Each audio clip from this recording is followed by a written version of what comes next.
好似未咁年少，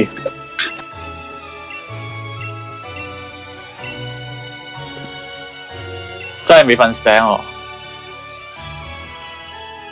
不過今朝飲咗咖啡。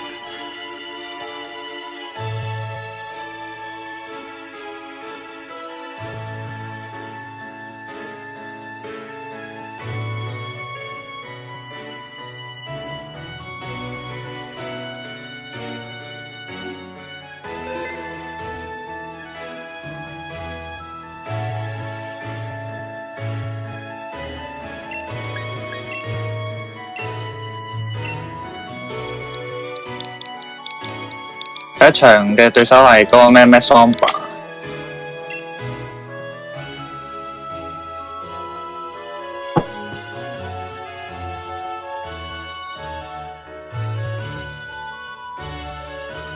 我之前好似打過第三次 minor， 我贏，好似啊唔記得，我好似係咩？肚皮鼓卡比獸嗰個，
水箭龜，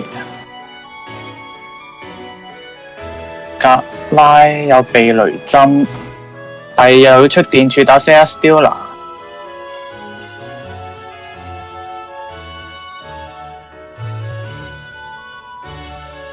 少少煩。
Mirror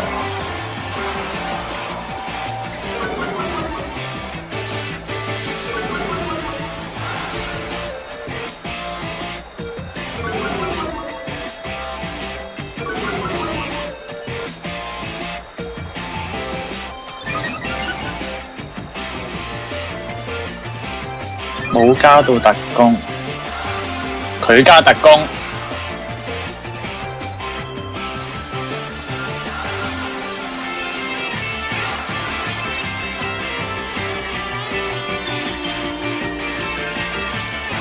有啲煩喎，而家如果佢隻立意應該有冰招喎。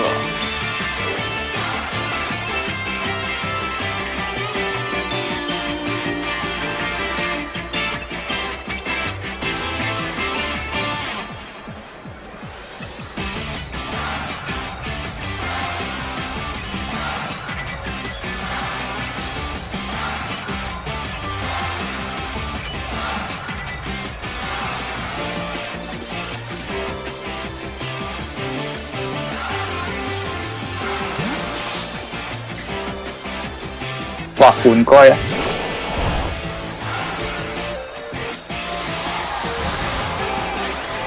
我頭先有諗過立耳圍埋落去佢隻立耳度。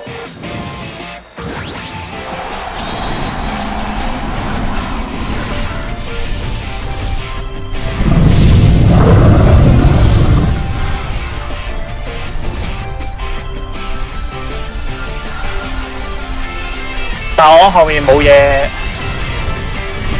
擋招，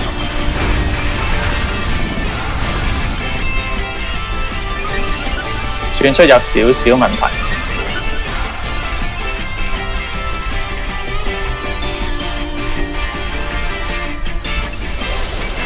又帶電柱冇帶花。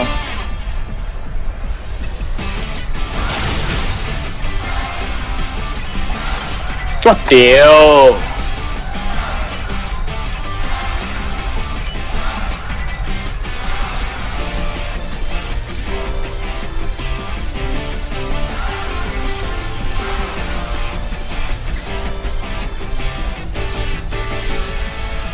太早極啦，今場。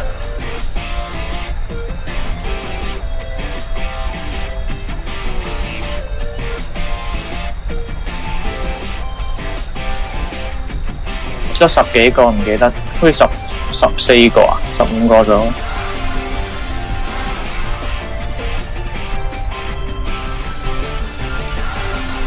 加咗一級突破，我唔係好想縮喎，即係立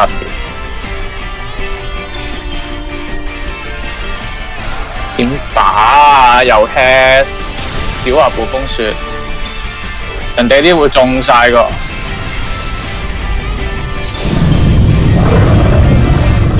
點解我冰光啊？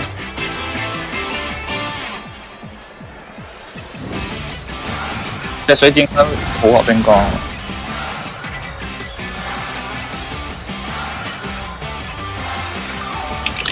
賭上嚟喎呢個。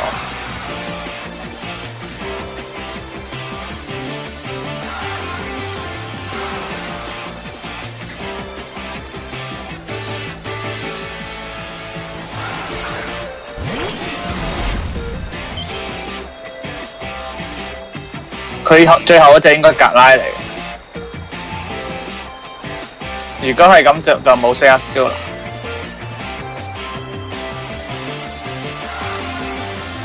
點解佢嗰隻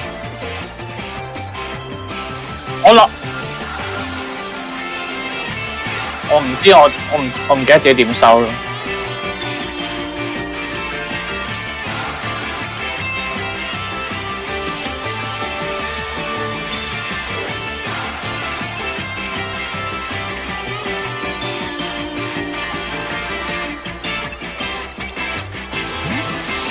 換格拉，係咯。咁我立二，我唔應該肥佢，我應該直接換我紅，因為而家劣勢要搏啲打啦。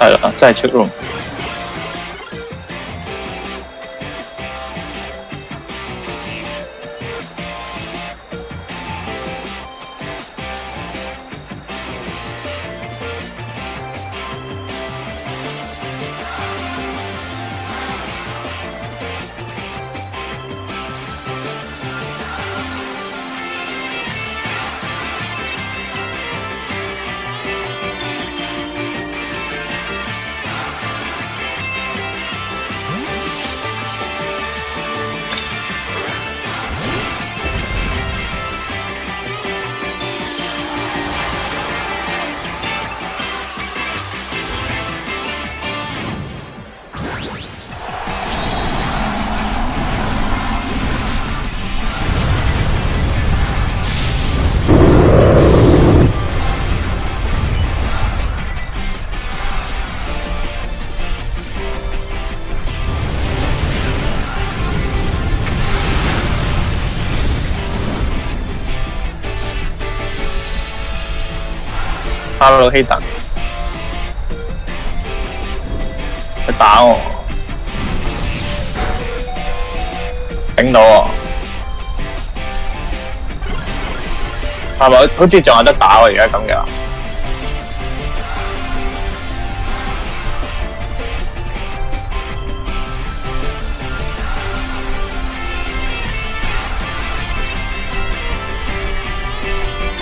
而家係搏佢極步咯，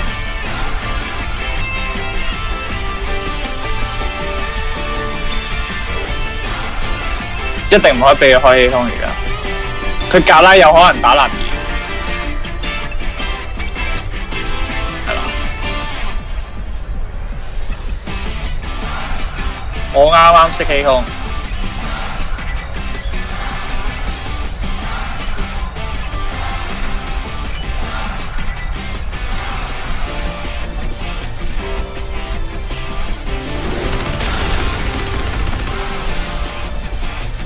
依下預咗收到佢嘅，納爾就預咗死嘅，所以但我驚納爾打唔死啊，所以圍埋落嚟。我驚納爾打唔死，所以冇補佢。哇！打呢邊啊！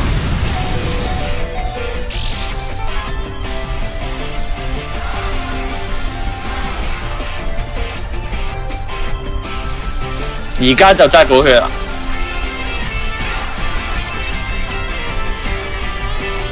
唔係喎，咁我頭先應該真係要補血。嗰個血量好大機會收到嘅，收到一粒嘢。我計我自己一隻 close combat 好似扣7成8成到。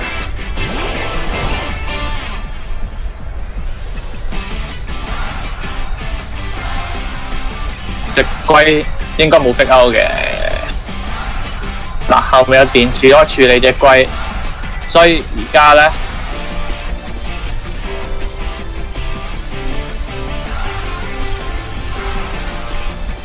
而家佢有好重要嘅避雷針，所以有可能極火我覺得。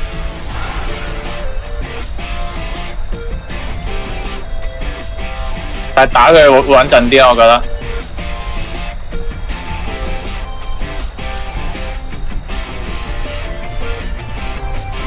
真係唔火。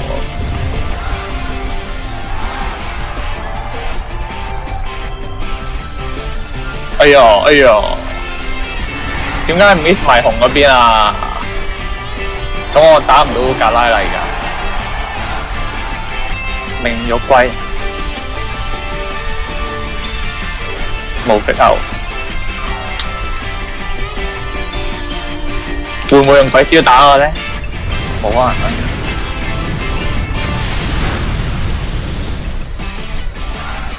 冇啦，電柱打唔到格拉。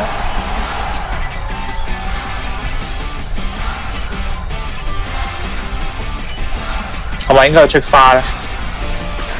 但係花淨係打龜嘅啫，打地狗同打地狗就2敗俱傷。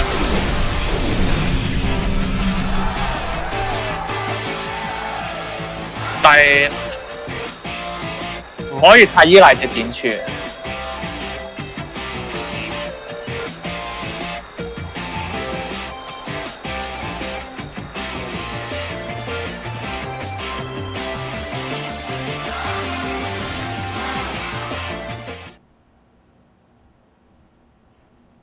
我驚我隻輝爺，我諗住要用電柱打啊！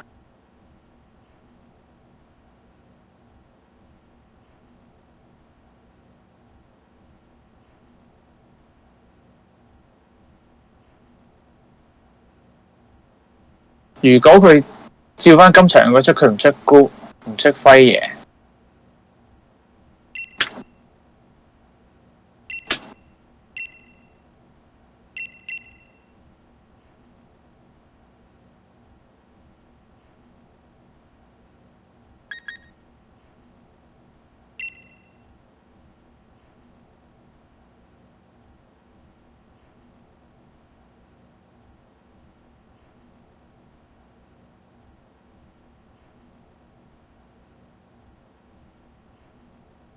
喂 ，Hello Soccer，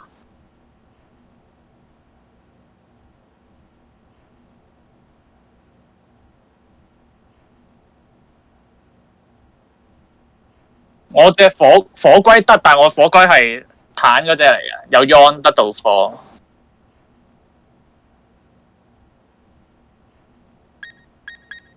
如果佢手法一樣咧，佢立2地9嘅話咧，可以極花同佢 trade 嘅。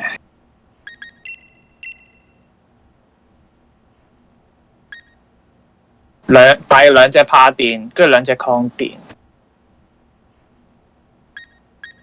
紅一定要出。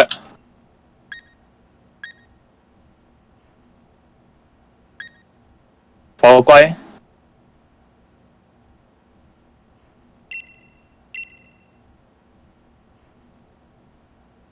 得冰光打地9。嗱，如果我出花立2，佢係咁出手法嘅話，佢隻立2會加攻。我之前好似計過。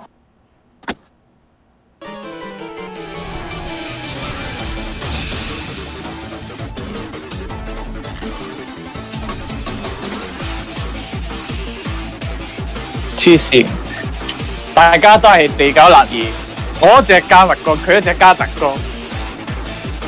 哇喂，有 CS 啊！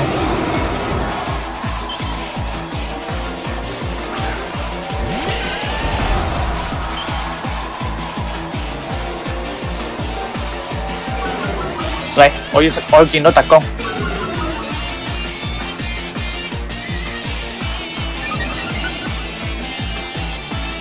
攻啊！唔明點解佢咁衰，真係。要極花啊嘛！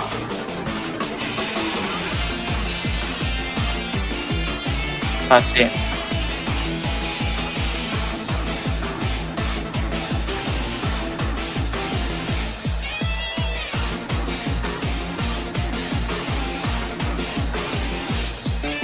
地9唔知咩道具，似 Lumberry 咯。如果佢唔係命玉，我會頂到極飛咯。嗱，縮個正常嘅呢個，唔係都唔正常。佢應該要，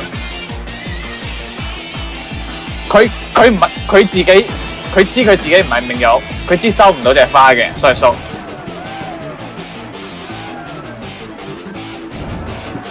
咁正常奇花都係 Koala Berry 㗎啦，你擺立2喺隔離，一定唔會命玉㗎嘛。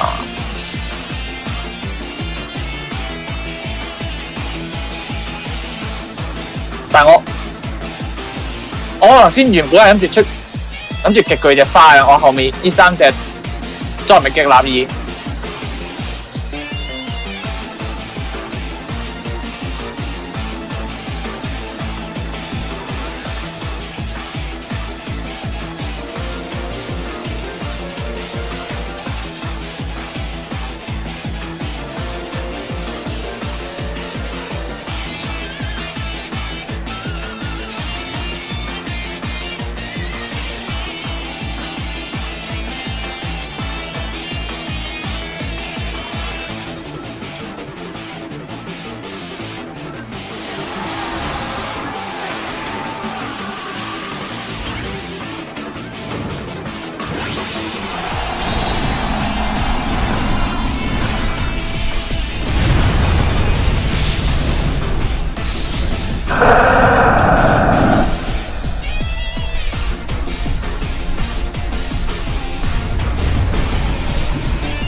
加2冰光打輝爺，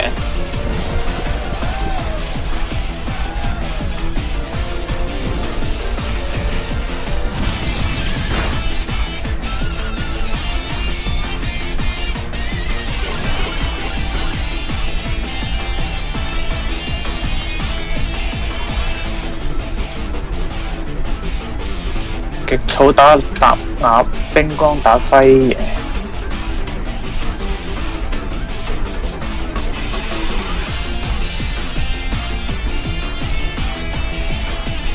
頭先如果上 turn T2 打 CS Dealer 應該好啲，好多。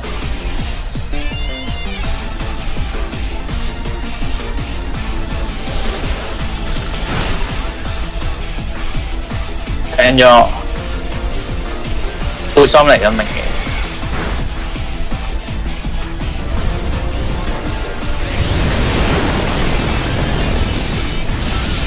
冇必到加一，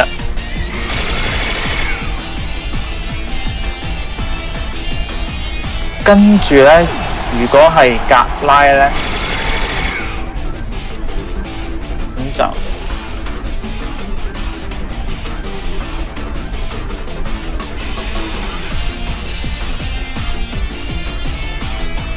即係格拉。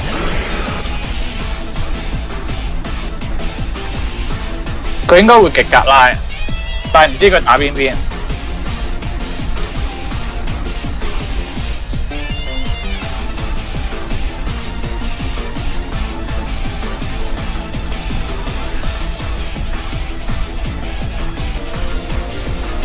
係。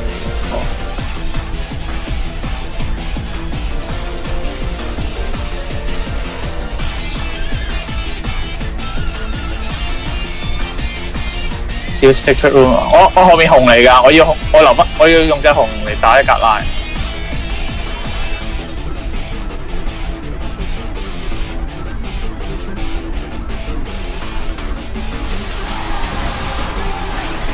格拉嚟嘅，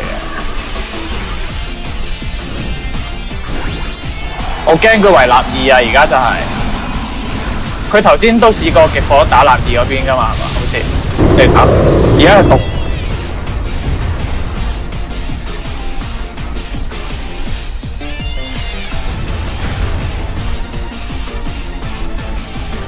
屌！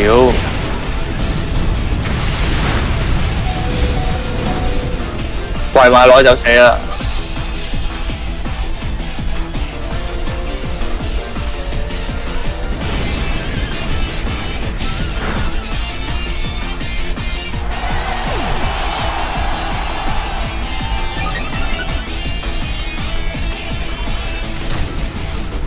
係立二都正常，因為我隻花對冇威脅㗎，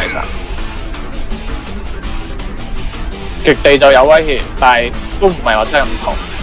而家上火龜，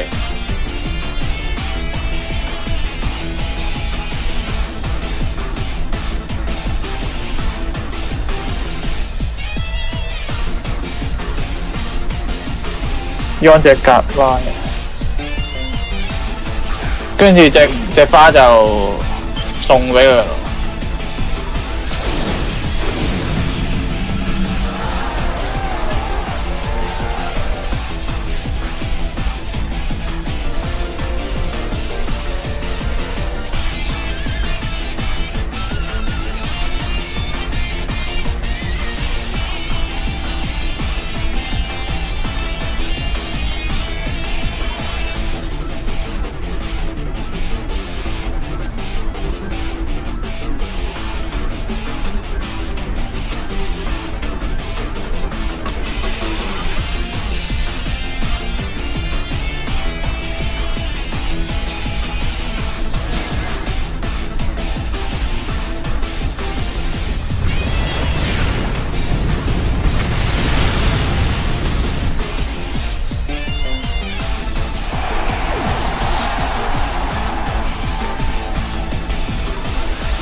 好痛啊！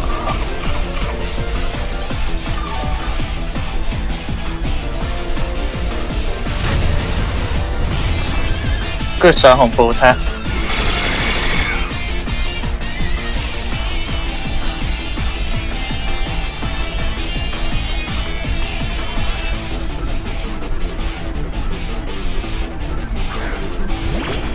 等先，佢後面地九嚟嘅，佢地九係慢過紅希翁，然之後而家希翁做幾耐？一 turn。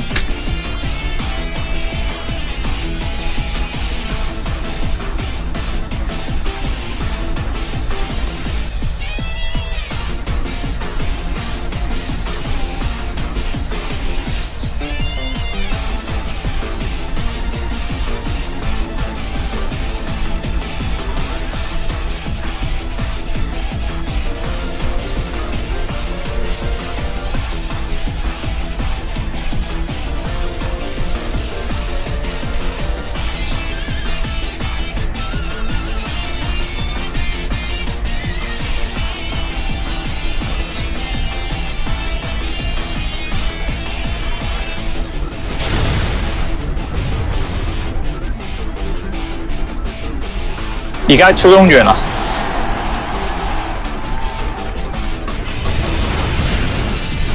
跟住佢上地9，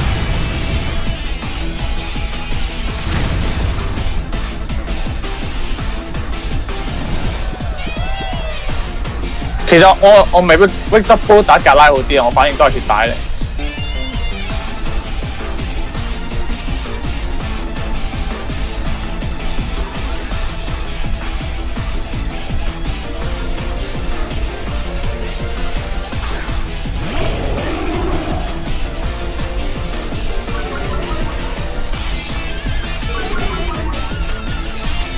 而家保留血量，但係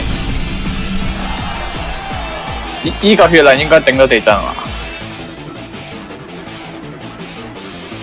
跟住咧，格拉一定瞓啊嘛，咁樣。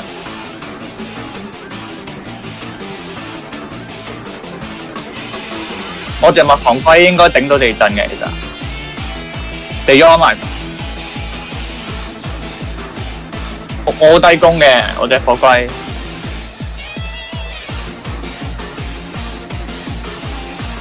而家係搏頂到啊！真係。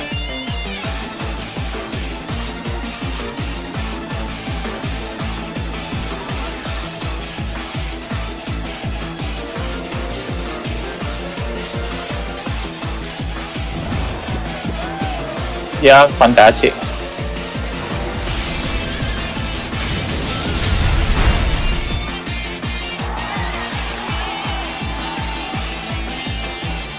點住啊！我隻蜜房龜嚟㗎，252血，252加防，問你死未？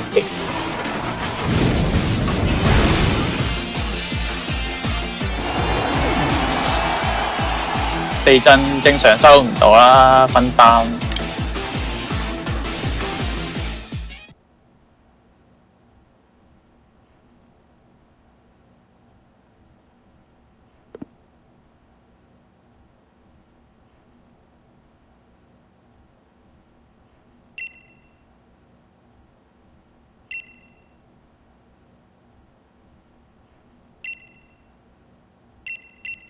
啱，就係 protect 頂嗰極火流血量。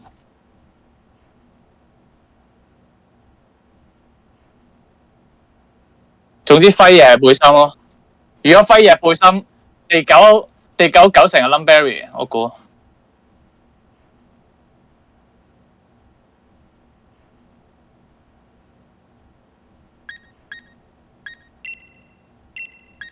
呢隻手法講冇問題嘅，但係唔可以避開到氣空。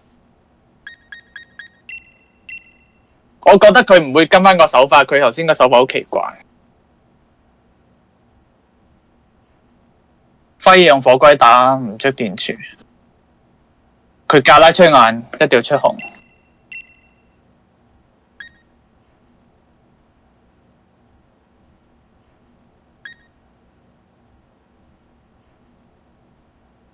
如果佢極輝嘢就難打，好難打，非常難打，就係靠騎翻面佢，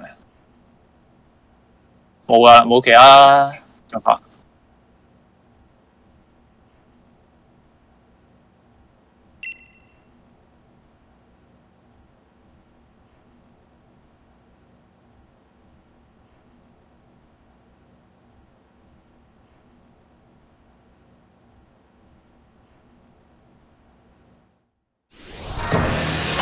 喂 ，Banner Jazz 就算有晴天都唔會扣得多。我隻完全冇收工。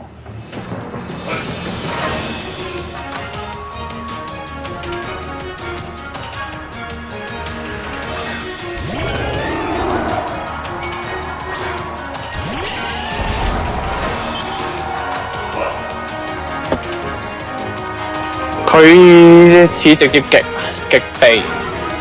極地冰光。跟住，然之後佢加咗特防立而射佢應該4成到，應該唔過半。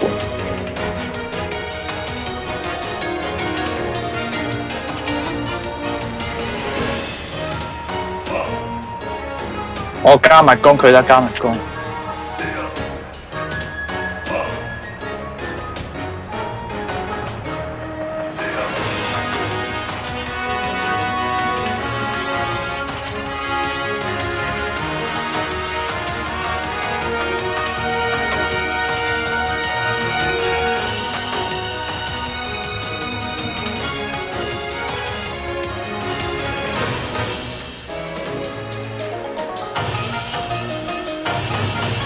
我唔知佢會唔會縮啊？冇縮。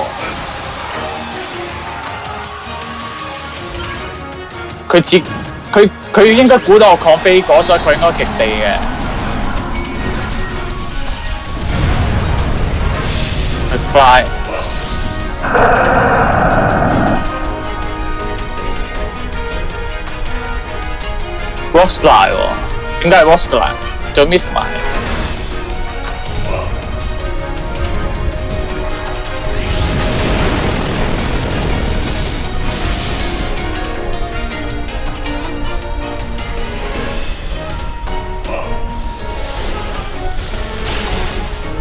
佢似開出 room， 跟住想揮嘢，想加拉，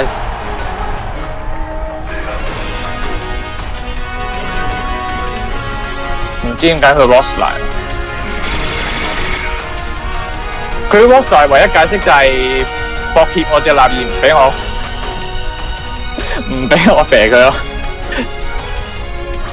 想揮嘢喎？點解嘅？即係佢而家佢咁應該冇帶格拉噶咯。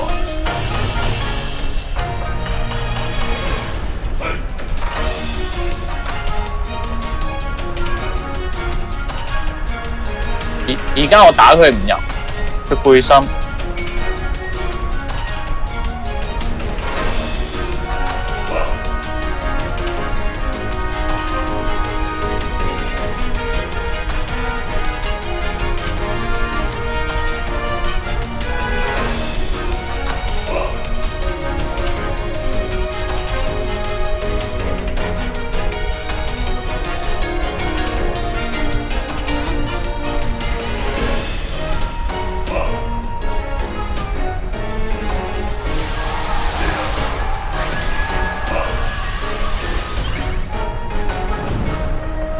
Try attack hex。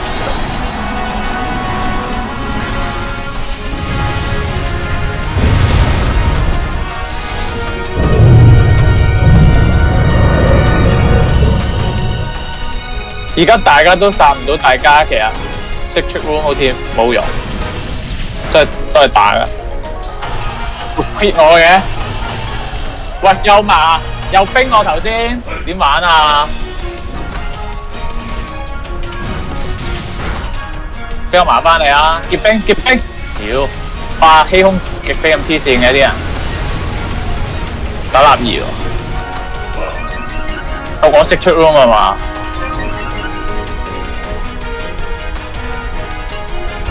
而家暫時形勢 OK。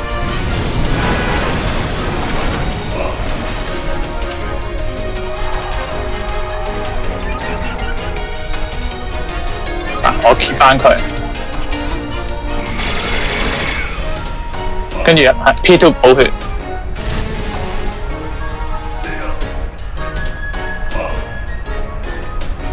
打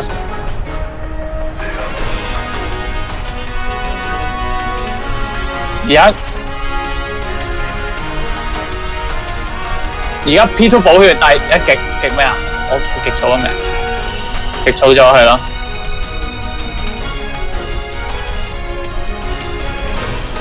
極毒係咪好啲啊？定極地？佢極飛拉速，我喐先啊嘛。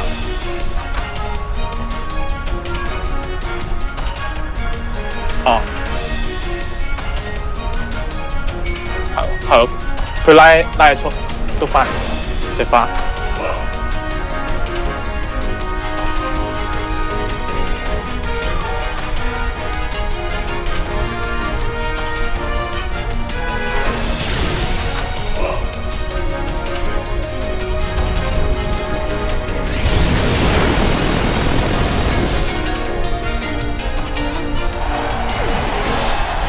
我都有諗過佢補血，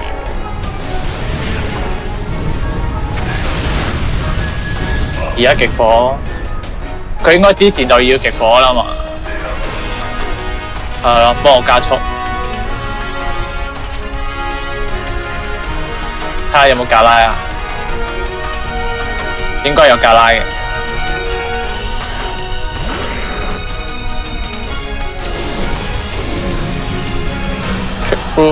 一兩槍啊嘛，兩槍。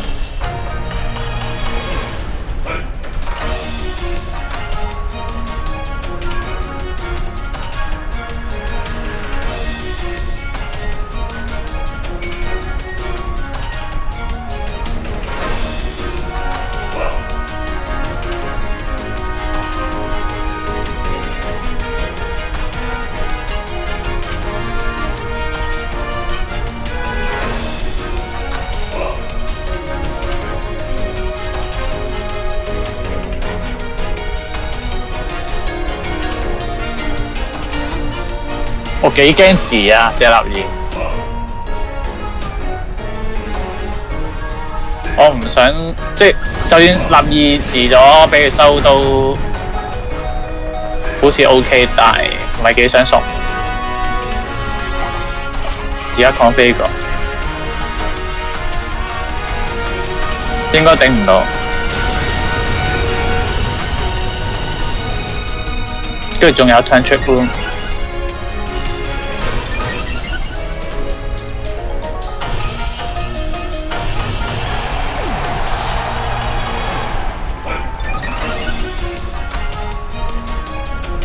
而家佢拉咗一級速，隻格拉，咁即係輝嘢應該快咗隻紅。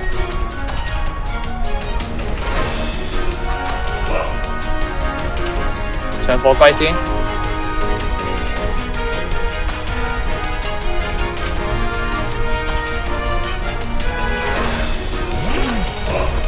導火應該。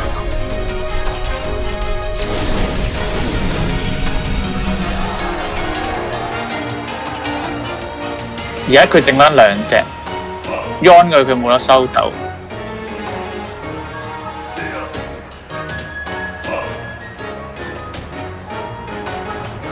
因為導火晴天應該都扣，我諗仲要打多3下先死，兩3下。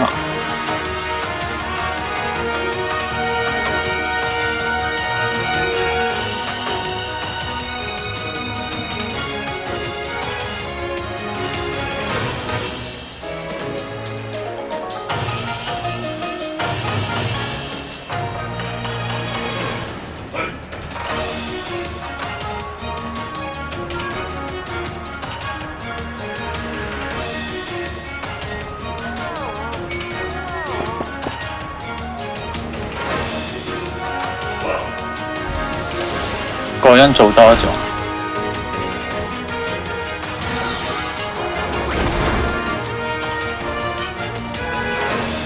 點解？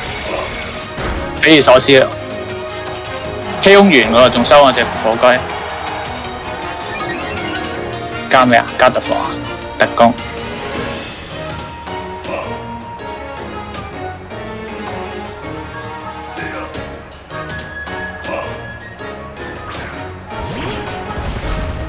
個紅鋪踢等佢瞓覺，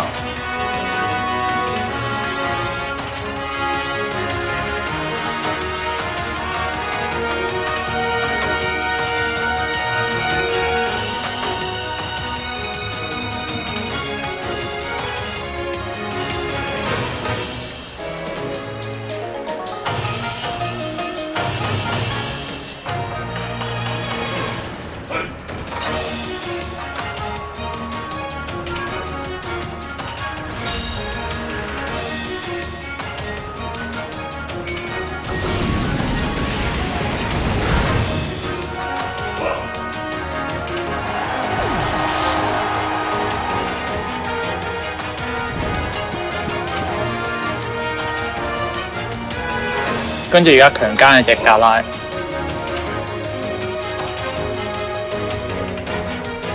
跟住咧第一 turn 佢 S 一定瞓覺。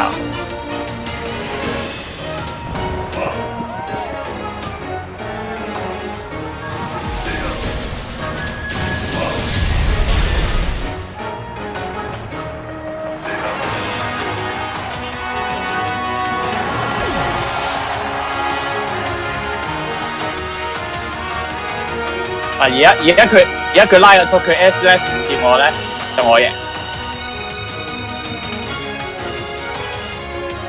Close combat or crit。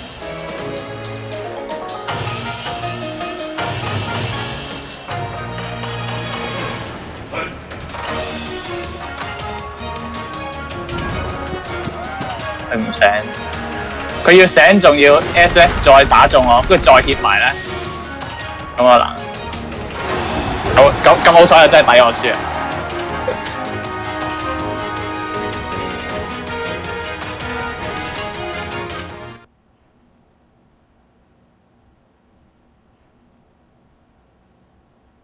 咩意思啊你？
鬼馬鬼火，然之後咧知道咧燒傷咗我紅之後咧，佢頂到 Wicked Blow 啱啱好頂到地狗劍舞，但係咧佢隻地狗咧就唔知抽輸速我隻地狗定係佢固執，總之佢隻地狗好似我出招長毛 reflect Spirit Break Finny 正常嗰啲啦 ，Come 巨金同焗爐佢好似巨金冇出過焗。焗爐好似有出，但係都係正常嘢，冇乜特別。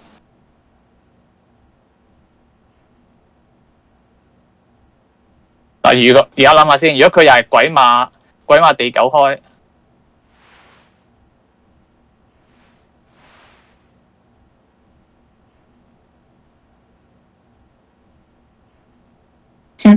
同呢個同胞講話8964。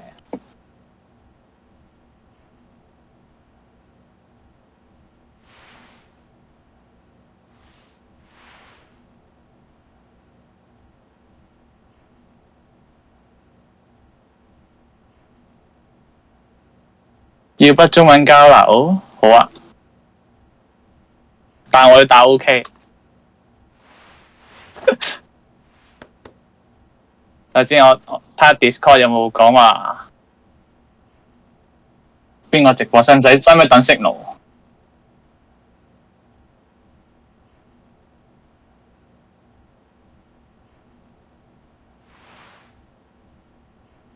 Discord 有人 PM 我。喂，我上直播啊！今場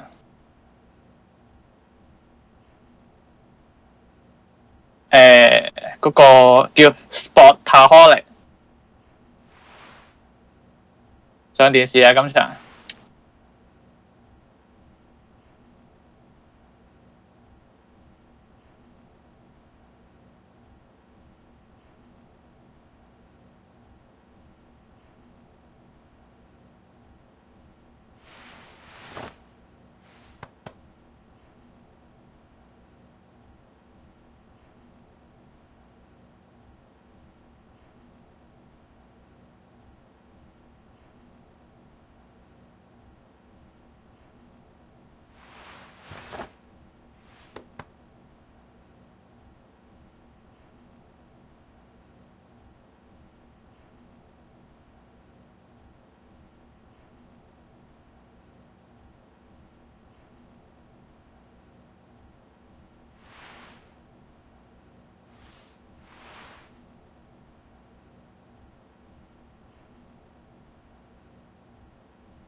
啱我喺個 Top Cut 個 Discord group 嗰度同佢講話，個 channel 同佢講話知啊，啱個對手，因為頭先 Battlefy 喺度頁面轉咗，冇得講。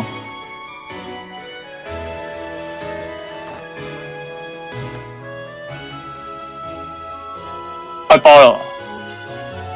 佢淨係結咗隻花兵。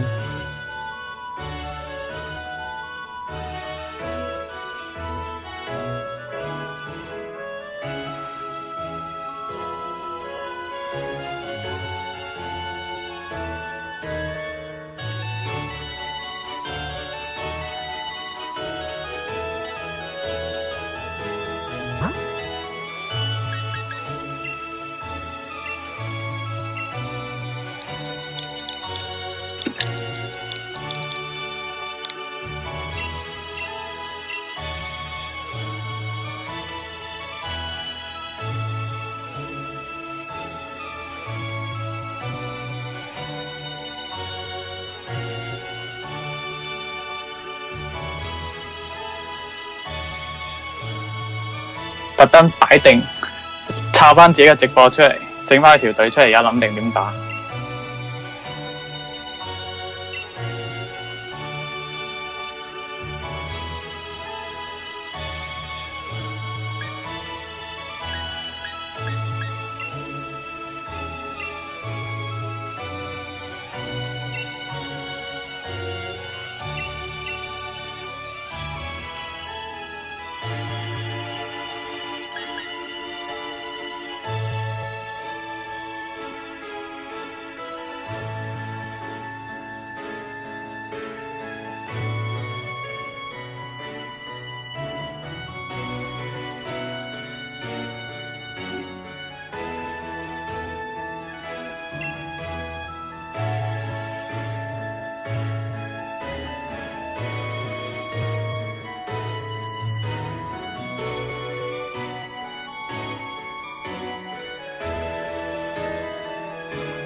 我琴日就係出電柱我紅，電網減隻鬼馬速啊一樣。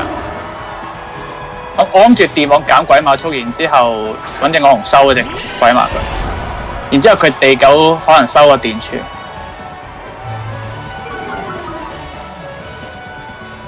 但係咧，我驚佢唔係用翻琴日個手法加工。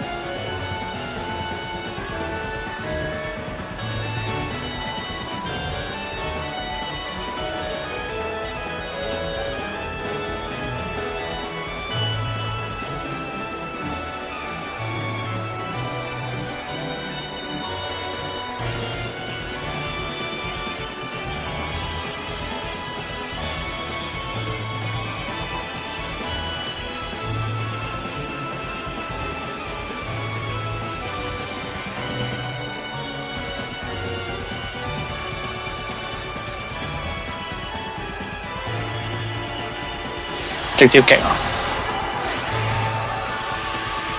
非常合理。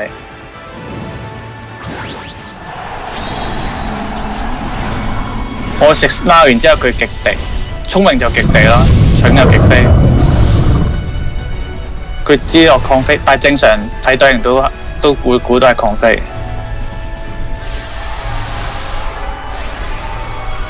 好多正常啲奇花即係有立意嘅程隊都係抗飛過嚟，而家冇人玩明用。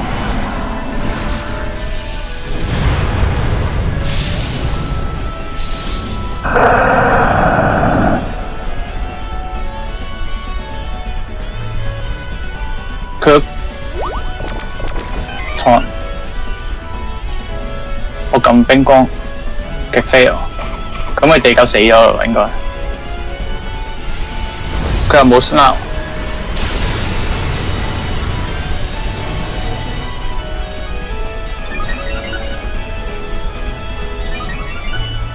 立二我加攻。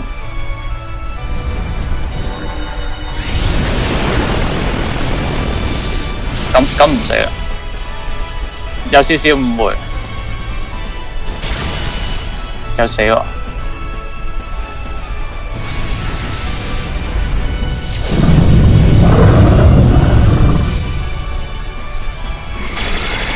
我只係加特攻正夠。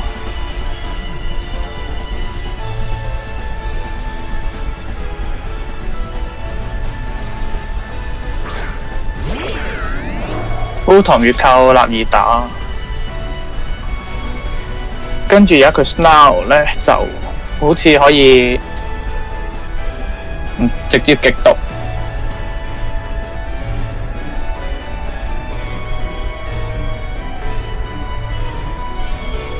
極毒補翻個特攻，係咯。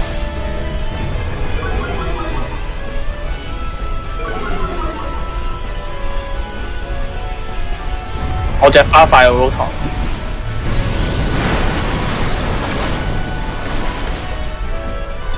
跟住而家立二加一特攻，應該射唔死佢嘅。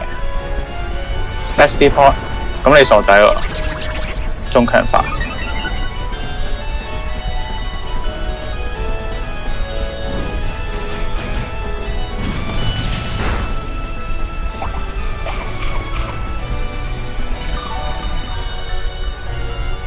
唔係防西瓜，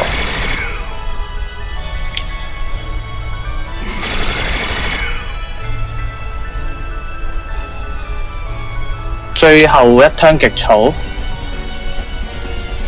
但如果極草嘅，我會食佢一下。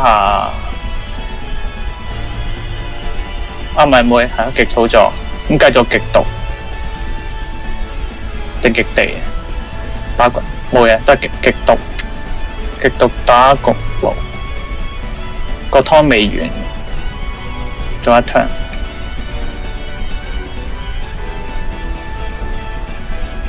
極毒收唔收到焗爐啊？收唔到，圍埋落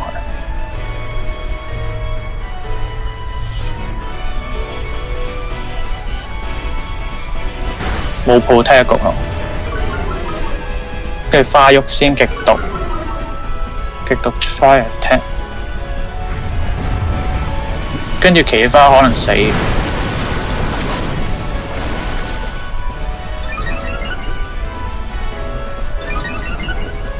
除非佢 overheat miss 啦。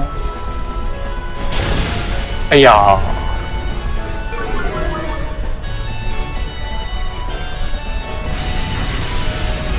而家立二加2級特攻。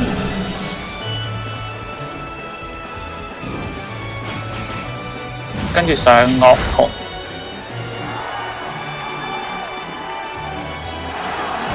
但上紅俾佢燒，我咁上火龜先啊！而家佢啱啱劏完咗，佢應該會劏落嘅。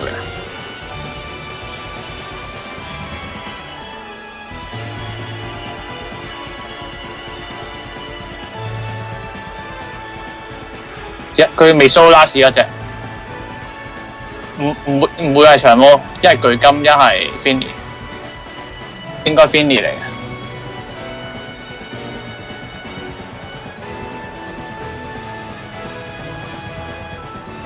去出火龜安佢，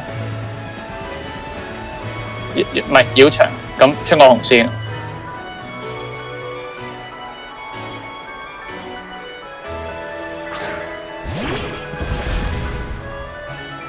真係 Finny。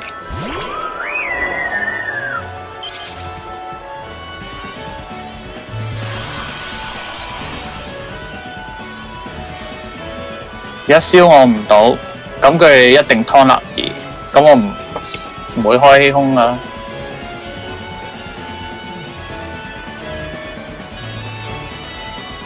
我後面火龜，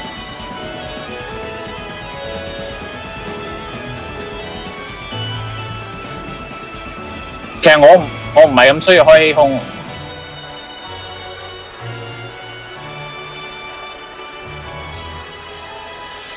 佢而家打，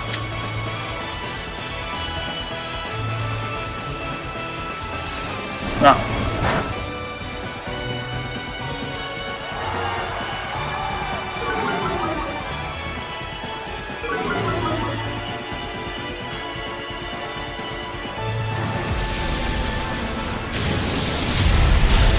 鬥無啊！而家可能要。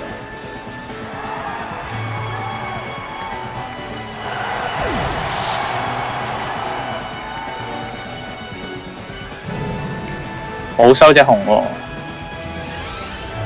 咁我可以慢慢打啦。而家3隻打1隻，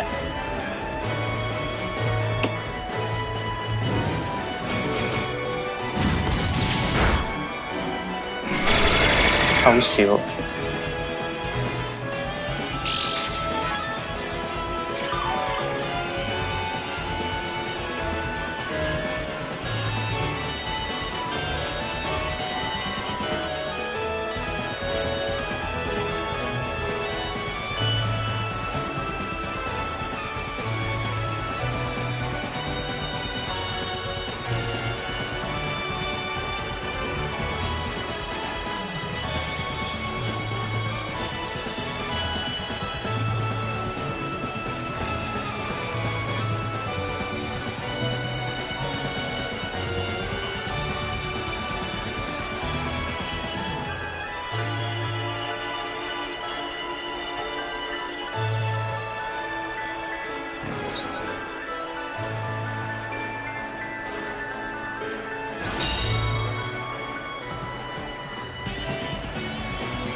即掉咗安佢一低啦，咁啊掂啦，唔好打埋。佢醒水，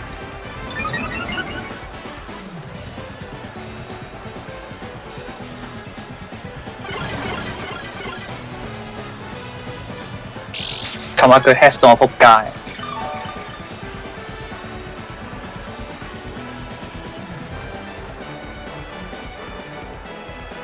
繞場2 turn。咁咪好踢，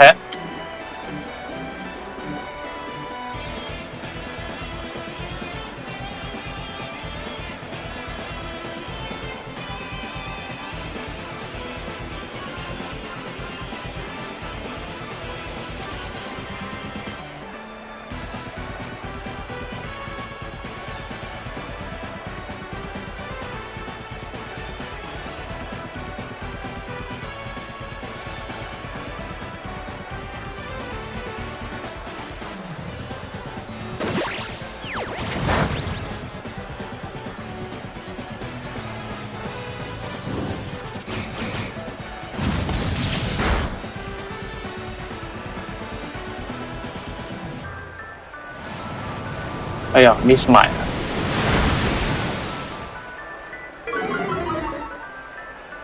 係。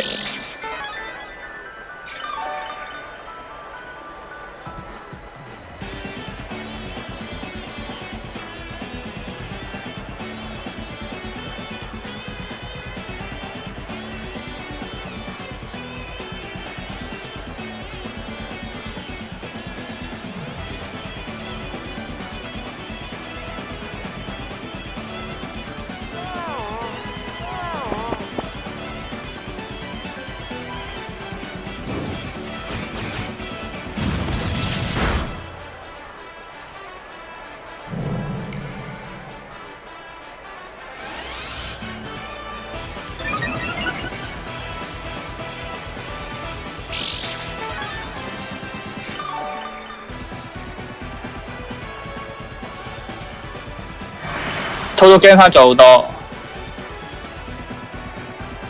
係咪4分56嗰個啊？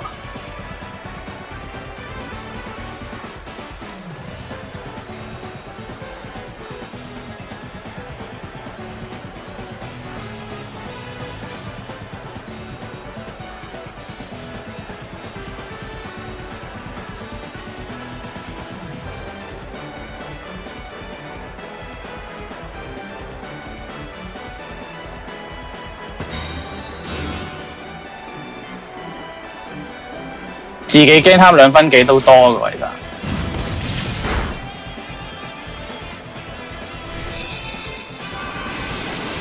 咁醒嘅佢，咁醒目嘅。跟住換。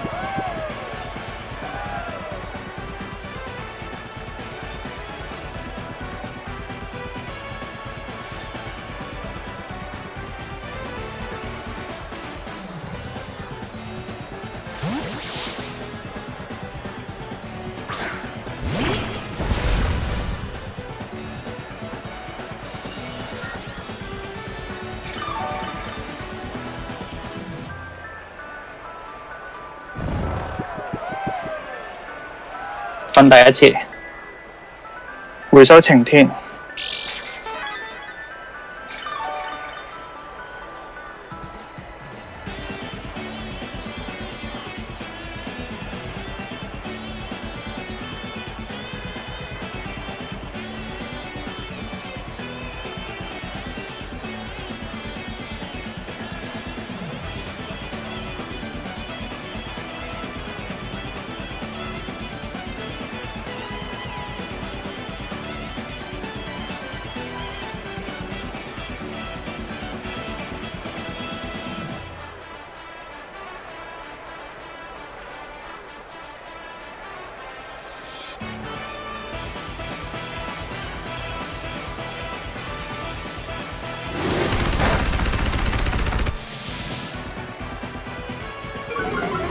好煩啊！隻 Fini 真係，唔好醒啊 ！Yes。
40 press 應該收到。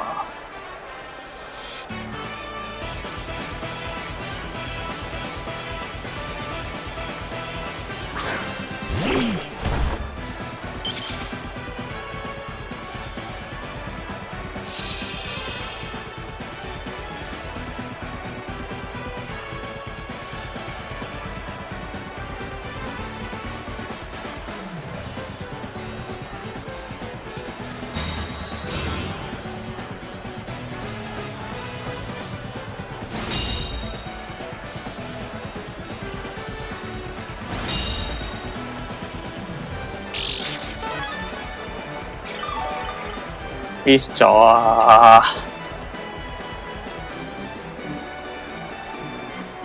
跟住咧，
條契弟又 has 我。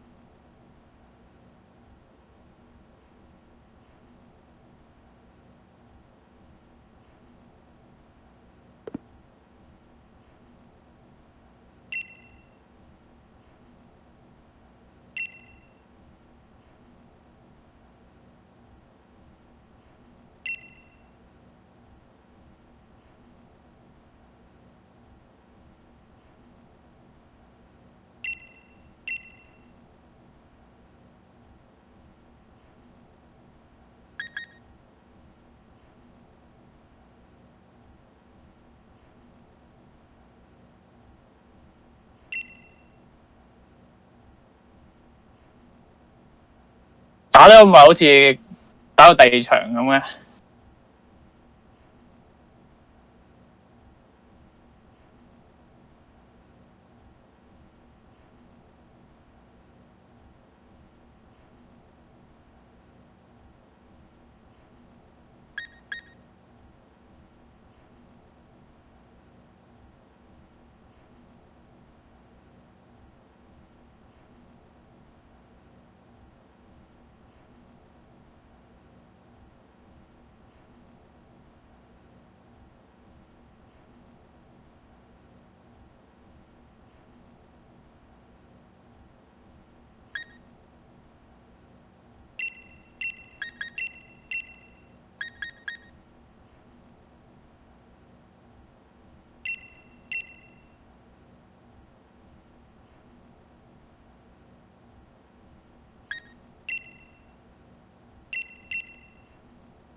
開計時到咗20分鐘。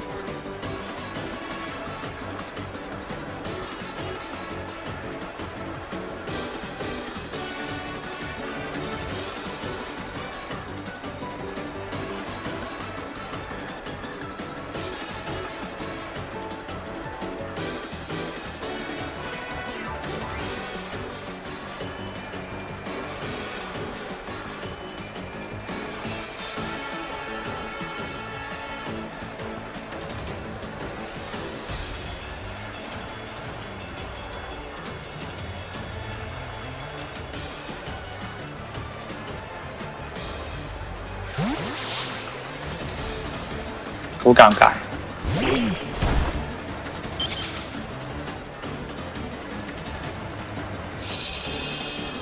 又唔知佢係咪 Bulldoze 開日波，又唔知佢係咪 Taunt， 好多做法㗎。佢 Taunt 花都得添啊！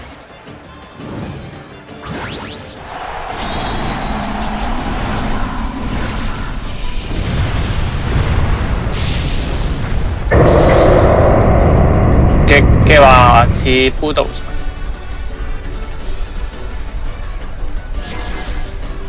Yes。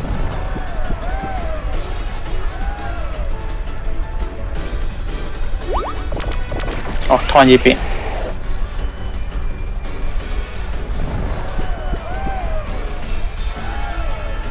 之後佢 Snarl。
我頭先就係諗好唔好開佢日報，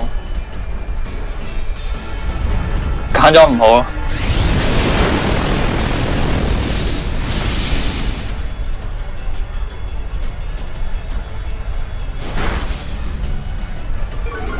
呢個 Snarl 就食硬㗎啦，就算我導火都會食 Snarl。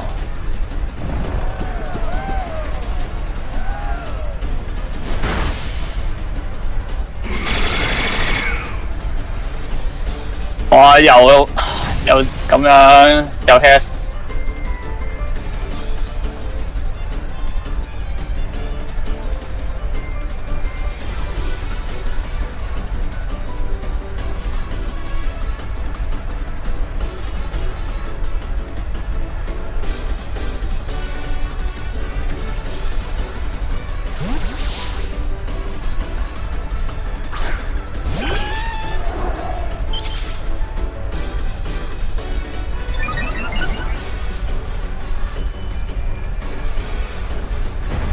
加特攻，跟住而家納爾德加2。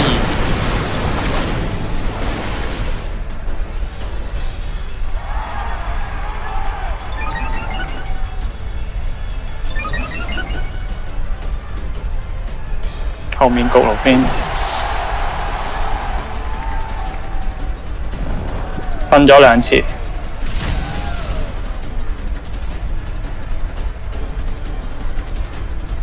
跟住而家好似唔急處理隻巨金。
難踢，冇血啊！仆街，明玉，哇！屌，又 has，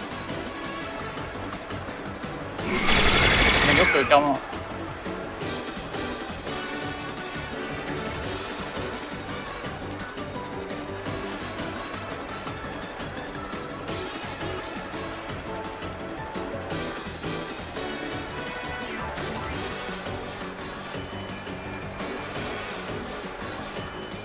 一 turn 晴天。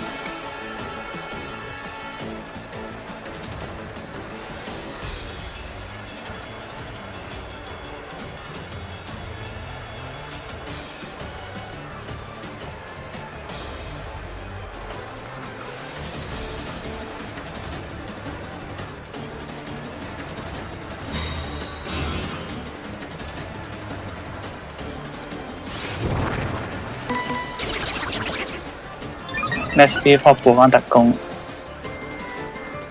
哦地招，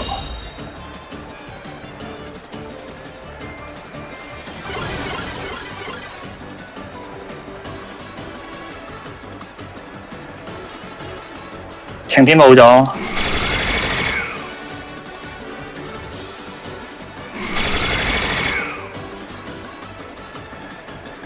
圍局咯。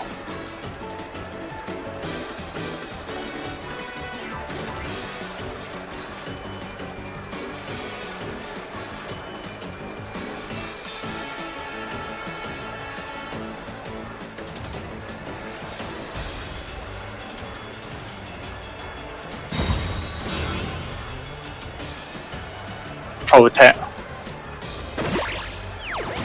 都大機會，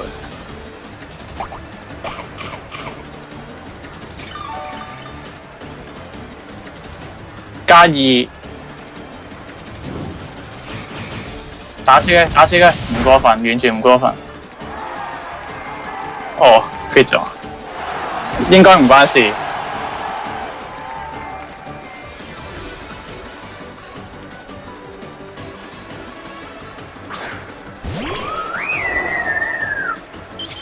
有冇觀眾可以去嗰個 Twitch 嗰度講話嗰條 hash 我？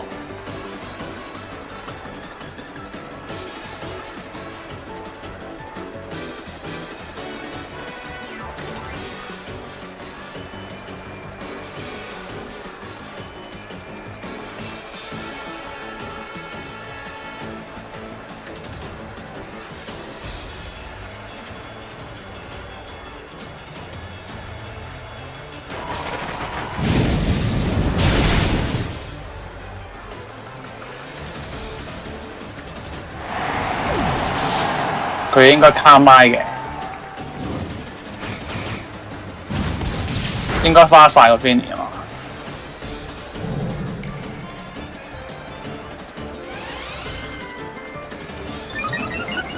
炒佢個今場，炒佢4隻。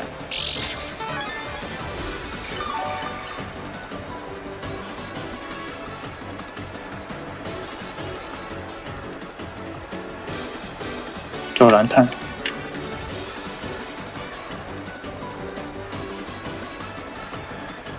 佢應該鋪踢，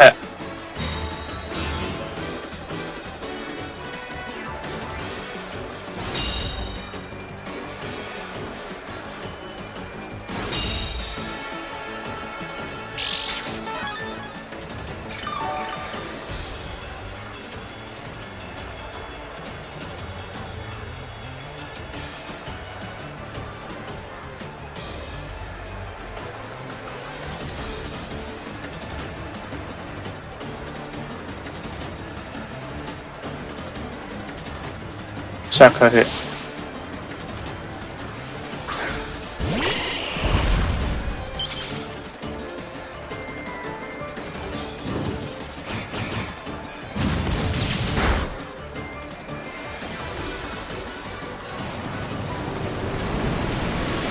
唔好降命中啊，大佬！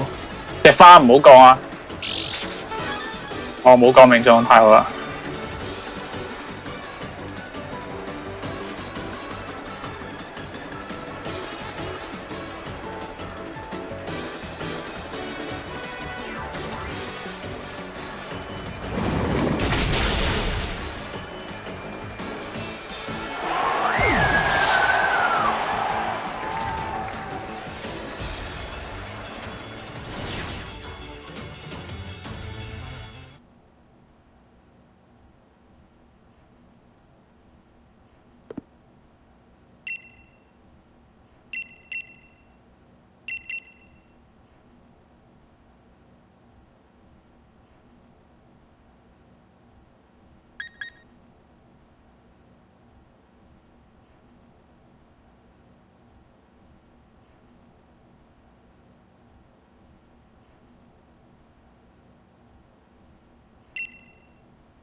估到佢出翻呢個啦。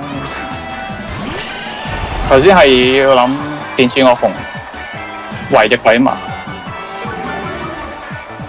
佢地狗應該縮㗎，我諗佢冇 protect，除非極寶 snow， 一係 taunt 我。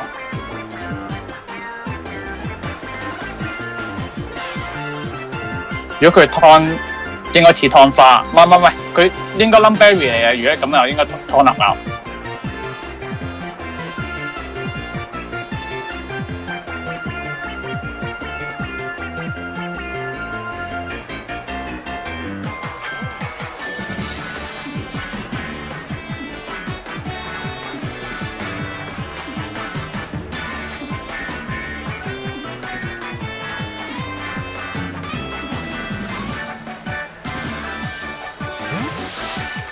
真係好高，跟住 snow，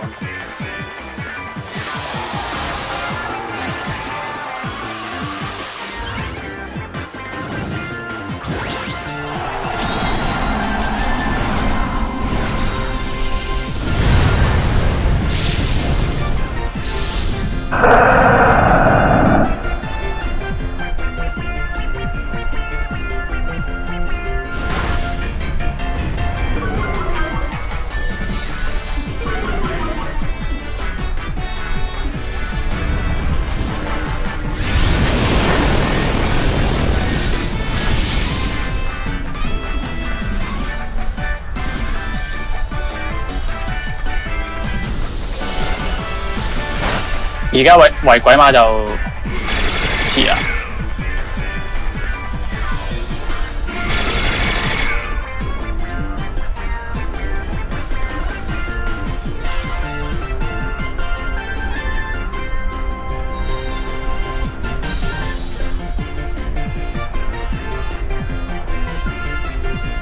圍佢焗落，佢強化。強化好啊！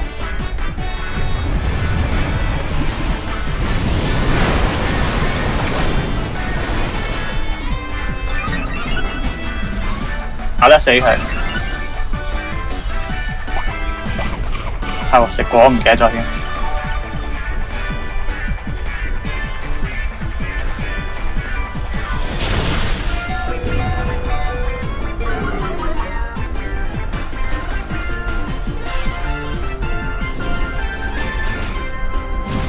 打唔死啊嘛，應該有佢卡場啦而家。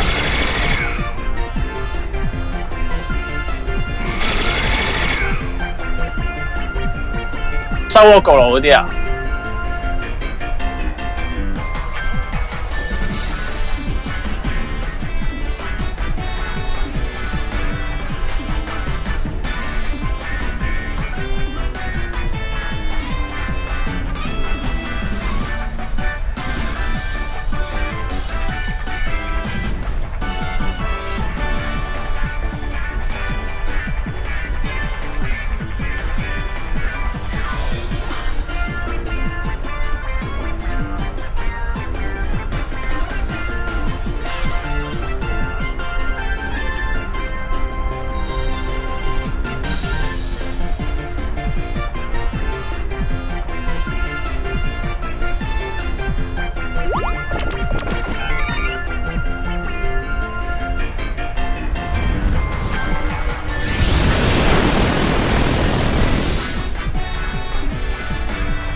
死唔死啊？呢血啊！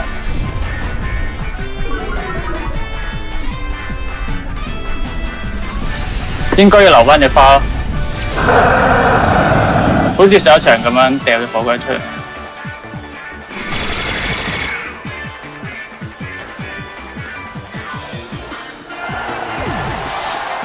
跟住而家焗爐減4攻，咪死。跟住 Finny 地狗。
，crit 佢咯，crit 佢就贏啦，可能。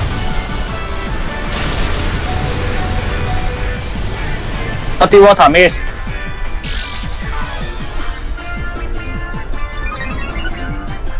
他媽！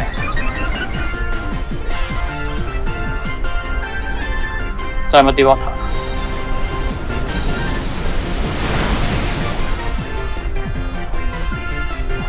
佢擒唔到。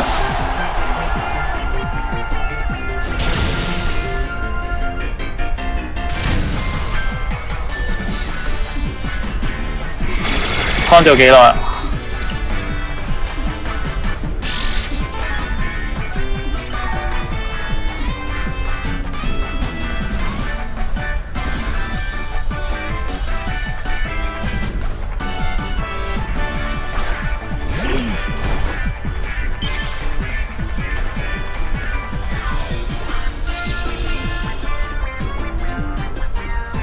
佢有劍冇可能會極補嘅喎。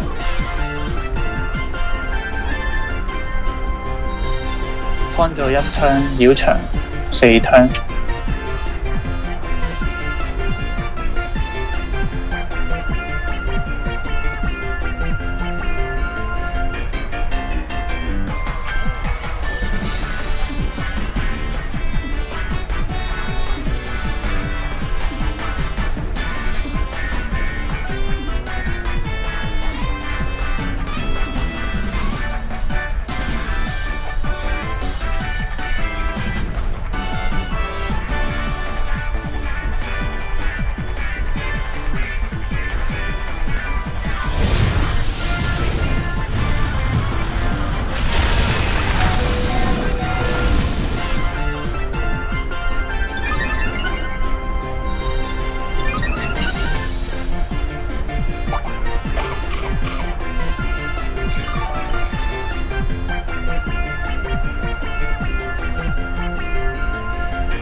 可以控按住。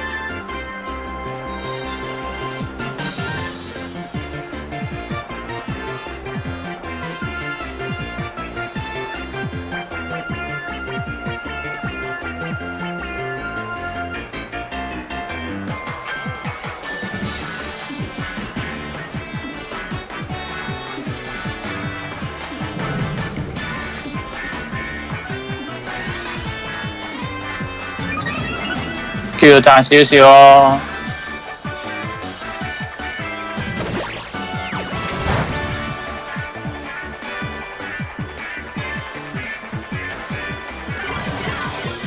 10分鐘一個。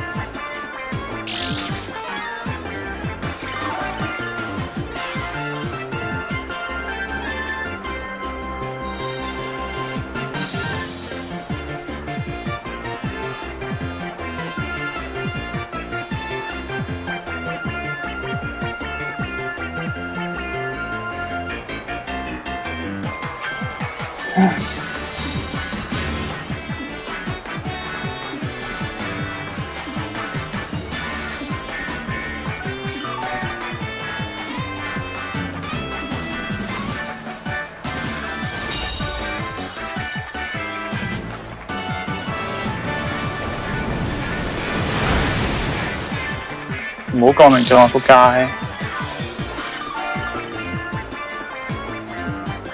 梗係結冰，街 spin 結冰高啦，6% 同埋10% 啊嘛。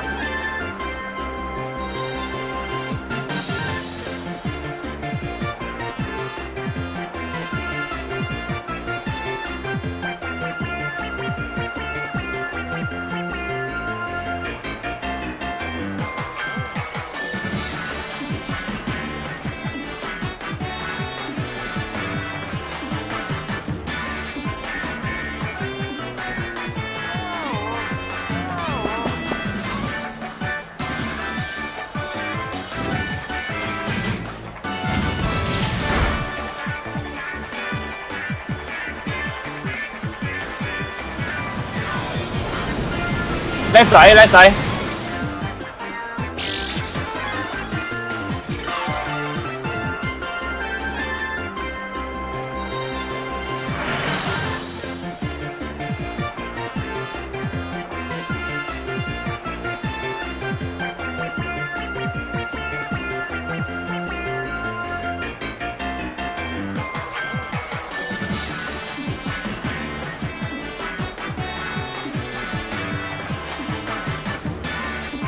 recover 費事打佢麻痹佢，佢瞓唔到。但係佢可能都會估到，所以卡麥。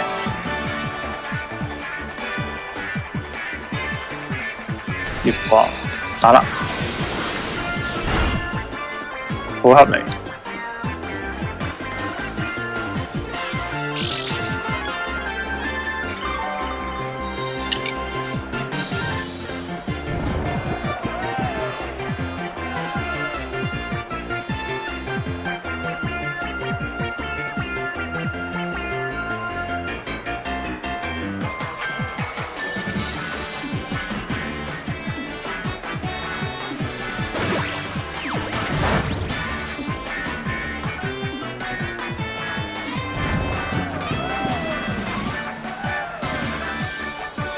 太仆街，都未完啊！街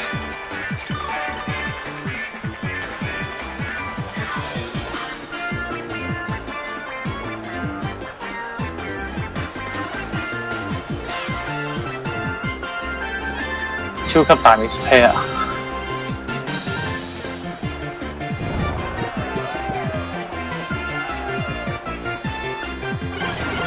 唔知我可能喐唔到佢第二次啊！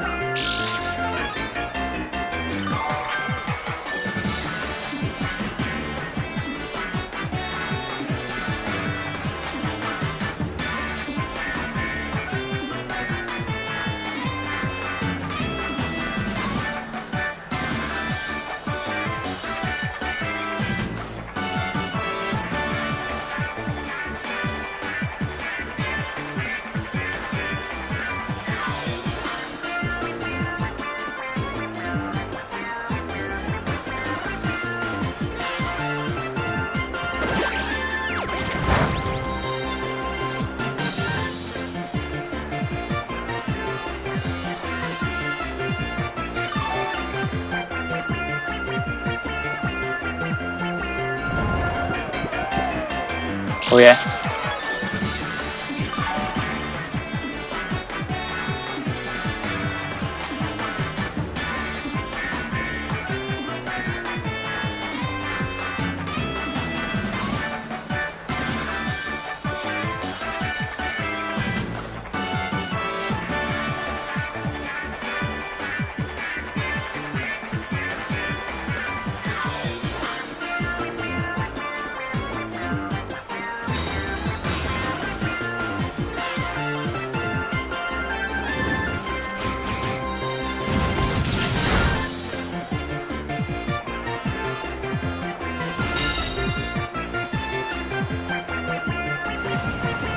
哎呀，點解唔 miss 㗎？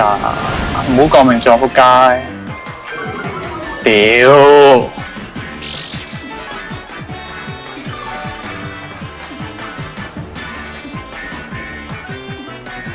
仆街！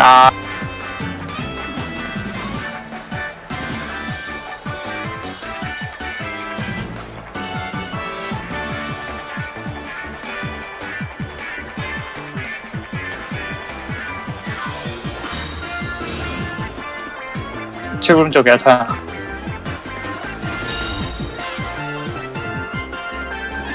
冇咁快完啊，好似。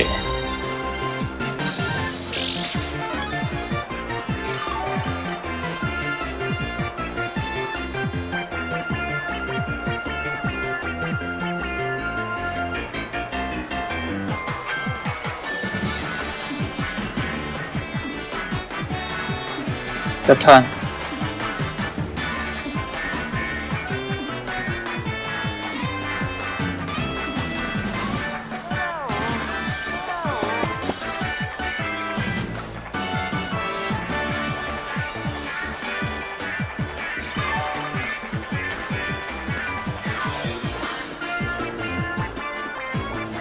係啊，又唔 miss 仆街。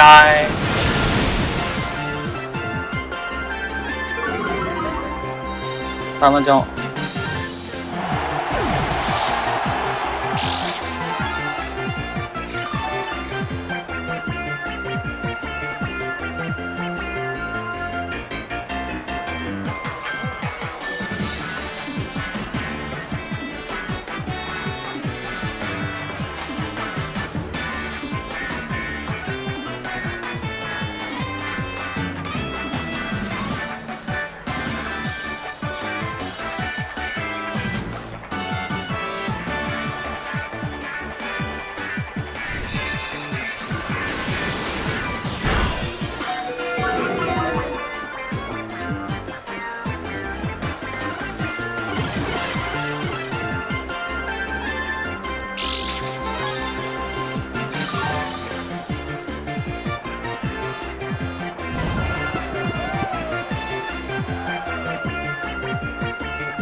剩咗48秒就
唔好射仆街。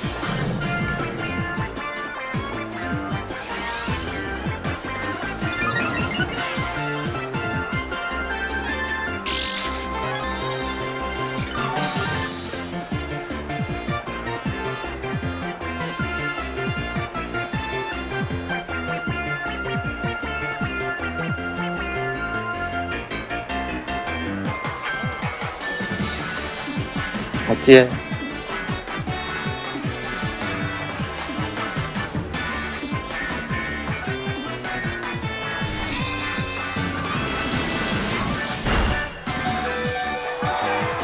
又 quit。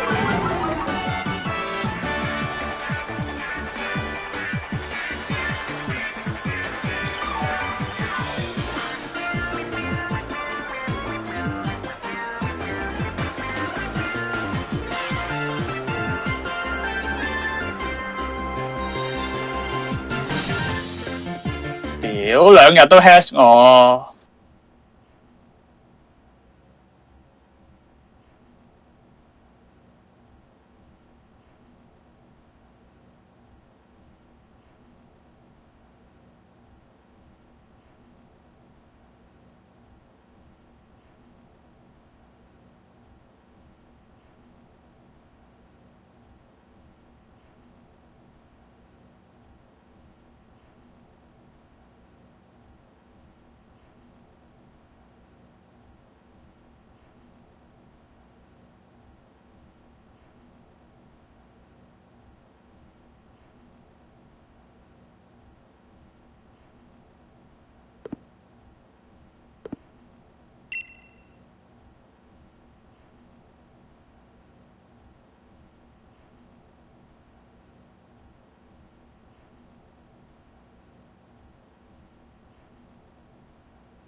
頭先係咪？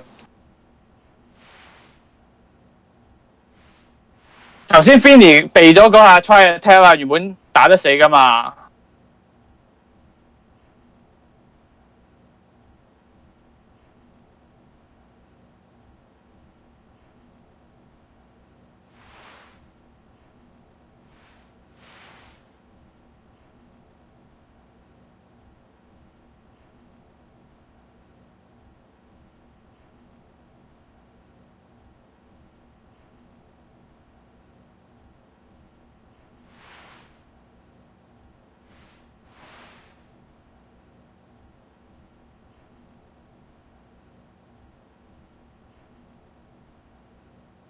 條友唔理我。唔係，佢未必唔係，佢可能個畫面跳咗去打下一場。佢呢度如果佢贏嘅話，即刻打下一場噶嘛？呢個畫面會轉咗去另一頁噶嘛？佢個 top 4嗰場。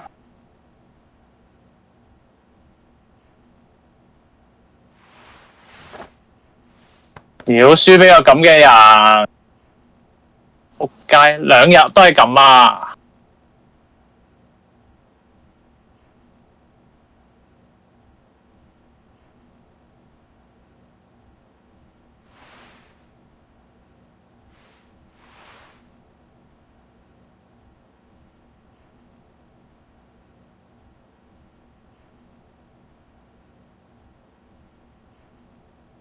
！1個鐘啩，應該原本都係。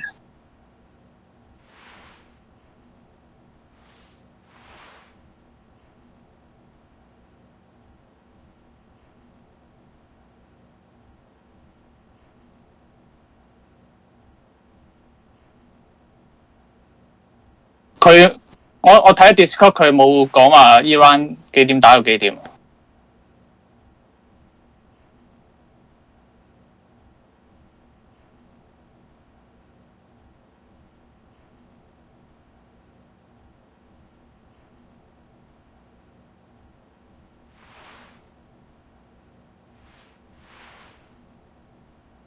瑞士有出，但係 Talk 佢冇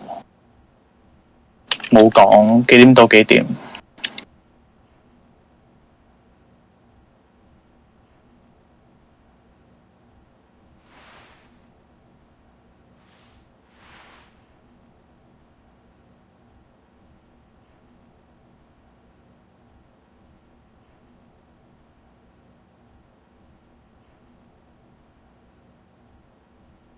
好唔抵啊！輸得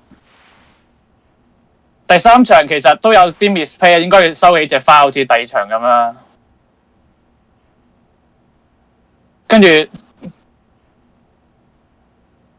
即係企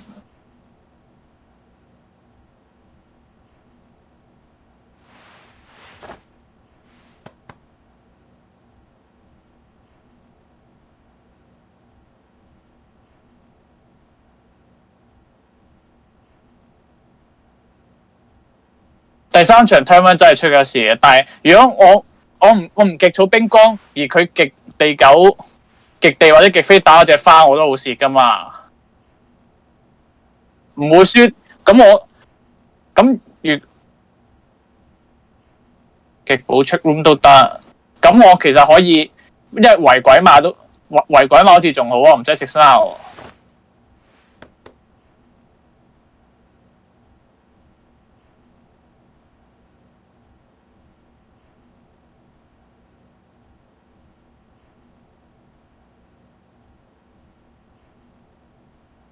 等下先，如果佢極飛加 ton 立鴨，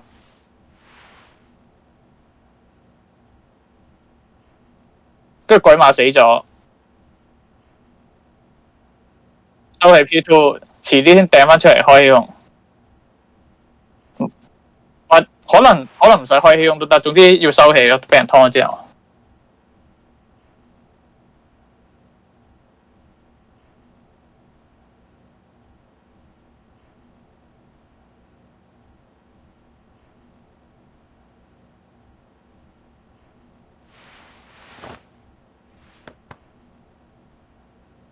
都明顯嘅換局咯。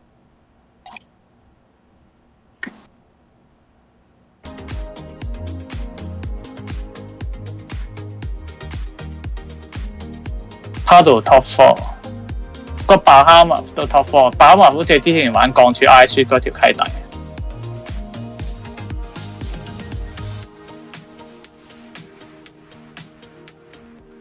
跟住佢上次 Minor 3，佢輸咗俾另外一個 Patrick 啊嘛。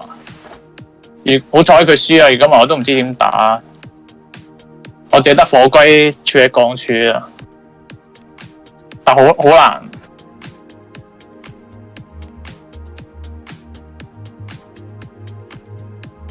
我記性好嘛，呢啲梗係記得㗎啦。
Paddle 同我講話我應該拖 time 啊，我隻立兒多血過 Finny 佢話。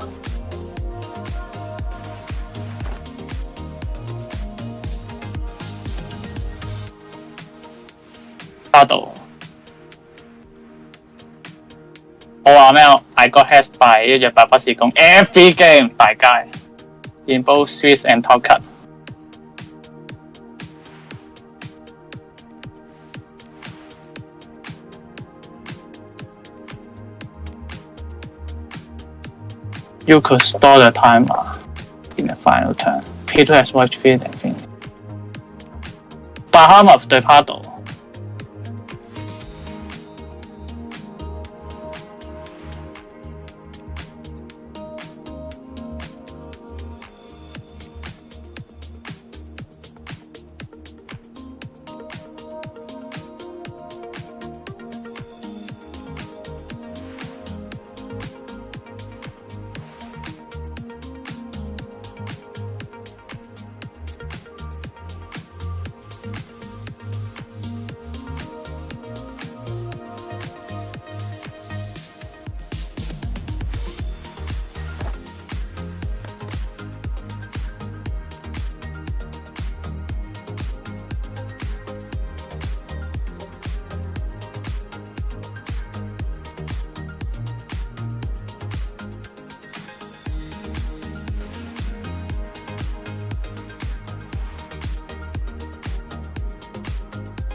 冇講時間。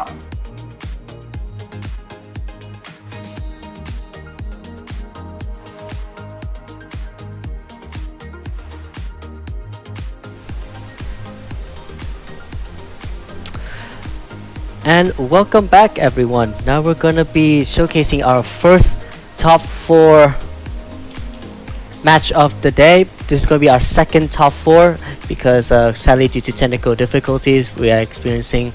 We're just gonna be able to showcasing you this second top 4, but the players are very strong players coming up right this moment. We're going to be having Daniel Jonathan again joining back into our stream today against Mr. Flavio Hideo, also known as Pado, very strong Italian VGC player coming into this second semi-final match right now.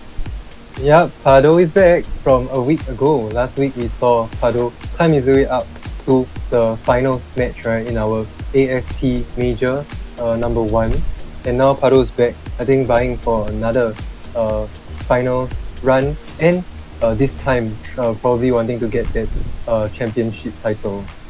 Yep, as we do see the players are about to set up the team right now, as we're about to go into the team selection, going into this team. So, yep. A quick introduce again for our streamers. We're going to have Daniel's team, who's running the Politoed, Zapdos, Incineroar, Grimmsnarl, Registeel, and the Rillaboom. While for Pado's side, we're going to be having the Cinderace, the Tornadus, Metagross, Tapu Fini, Rillaboom, and the Urshifu coming out. Yeah, we saw Daniel's team in action just now in our top 16 match, and Pado is actually bringing, I would say, the same team. It's the same lineup. We're not sure about the items, but the lineup is the same from last week's match that he brought all the way to the finals. So it is certainly an interesting match. We do see our second Metagross of the series, and on Bahamut's side, Registeel is back. Let's see if we can make a difference this time. Yeah, so overall we see that this is actually going to be a very well-rounded team coming from Pado's side. You know, we do have the fire. Actually, we do see the fire, water, and grass core right here with the Cinderace, the Tapu Fini, and the Rillaboom, putting that good fire, grass, water combination here. Good against the overall teams coming out from Daniel's side. The Rillaboom is good into the Politoed, good into opposing that. We do have the Cinderace, really good against the Registeel and that Rillaboom right here, but we have to see how this match is going to come out as we are about to head into our first game of this first semi-final match coming out for the AST Minor Series 4. Nice. I would say that mons to look out for would be definitely the Metagross from Pado's end, and for Daniel's side, probably the Kingdra. Yep, as we do see right here, the leads are going to be the Tornadus Metagross versus the Grimmsnarl Zapdos again, coming out from Daniel's side. Nice. Yeah, I think Daniel's sort of relying on this Grimmsnarl Zapdos speed. However, we do know this Grimmsnarl has fake tails and it does not work into a clear body Metagross. And right here, if this Grimmsnarl doesn't have fake out, the Tornadus is very free to just go off and set up a Tailwind to double the team speed, or go straight for a brutal swing. That's a move that's common on Tornadus Metagross teams to immediately proc this Metagross's weakness policy, bringing it to +2 attack. As we do see right now, Pardo is actually opting to go for the Dynamax Metagross right here into this matchup right here, as now we do see what's going to be. It's going to be the Tailwind coming out from the Tornado side.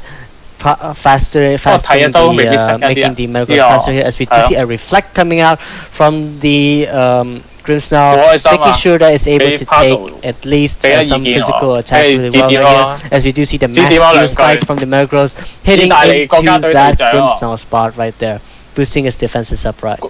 The Grimmsnarl has to just go for that Reflect right now. Like, you don't have to go for Light Screen, because the Metagross is always the bigger threat in terms of damage.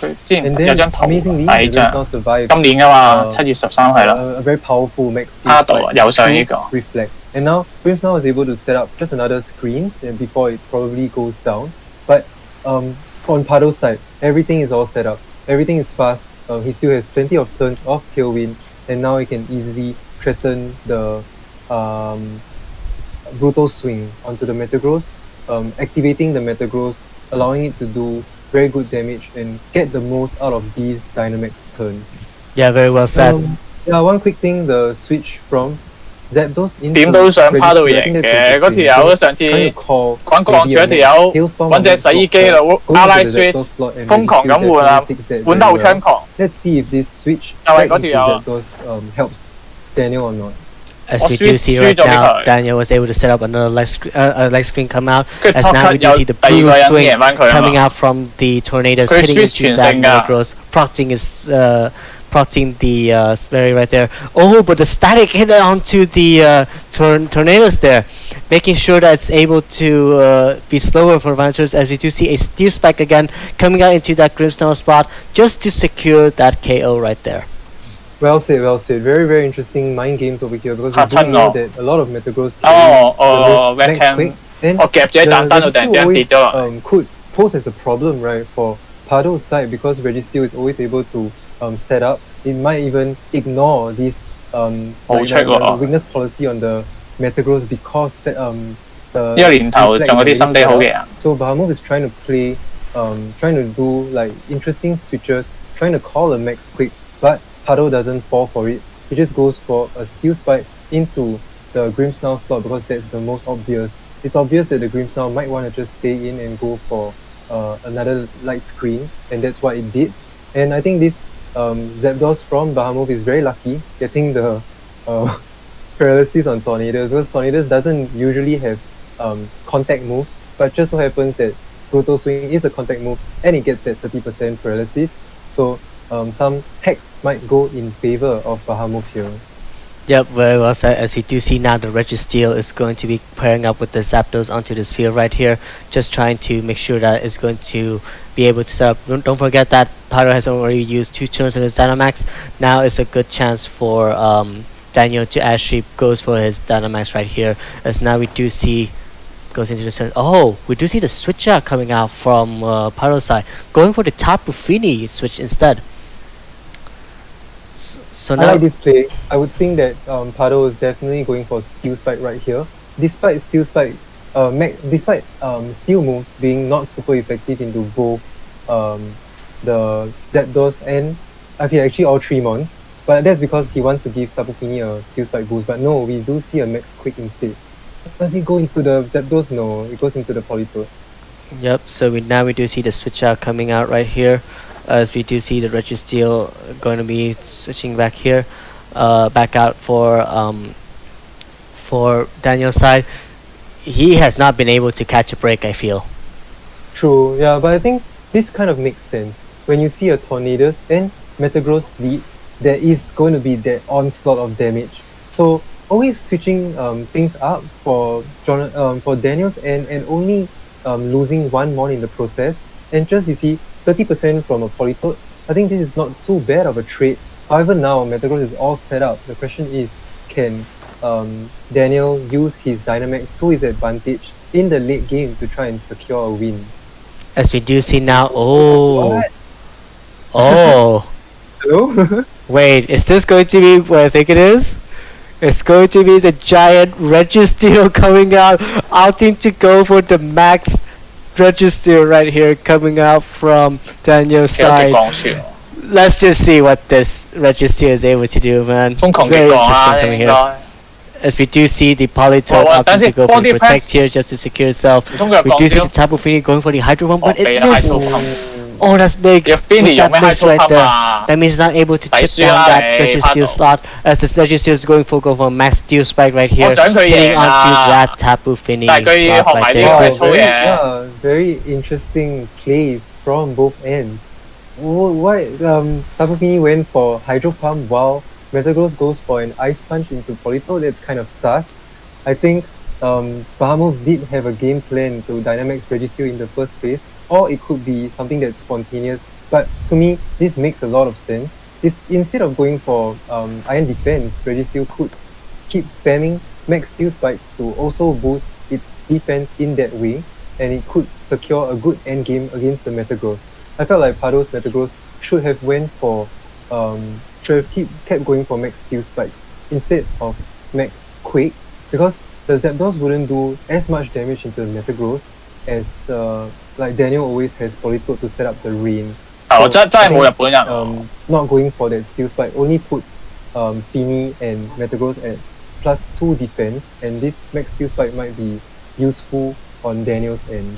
As now we do see the Politoed going for the helping hand into the Registeel slot, just trying to boost up that attack for the That damage Registeel. output, yeah. Yeah, we do see the mass steel spike coming out, but that Tapu Fini has successfully protected itself, trying to block away that damage. But don't forget, that's going to be another defense boost going into that Politoed spot and that Registeel spot. So now that attack, that +2 attack from the weakness policy of the Metagross is completely neglected for the Politoed slot, just because of those defense boosts coming out from the Registeel.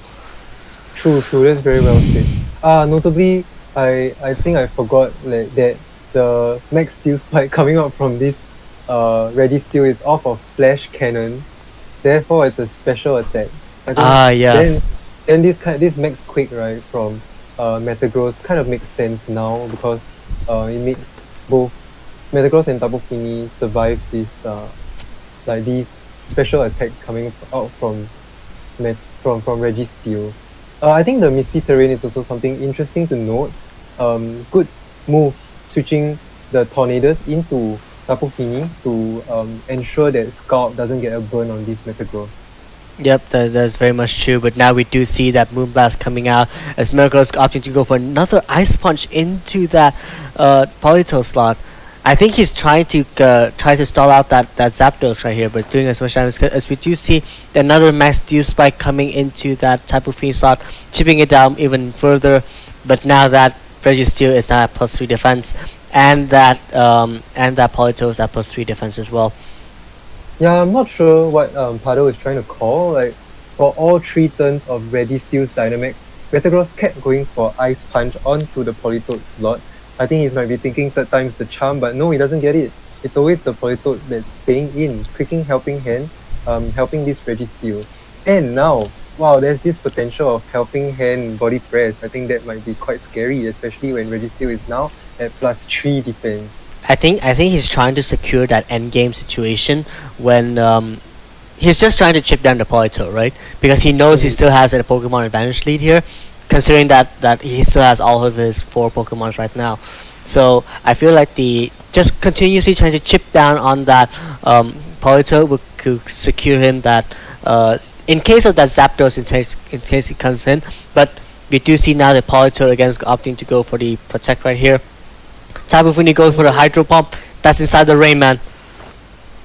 And it's life up booster, yeah. Oh, My. does about 40% right there.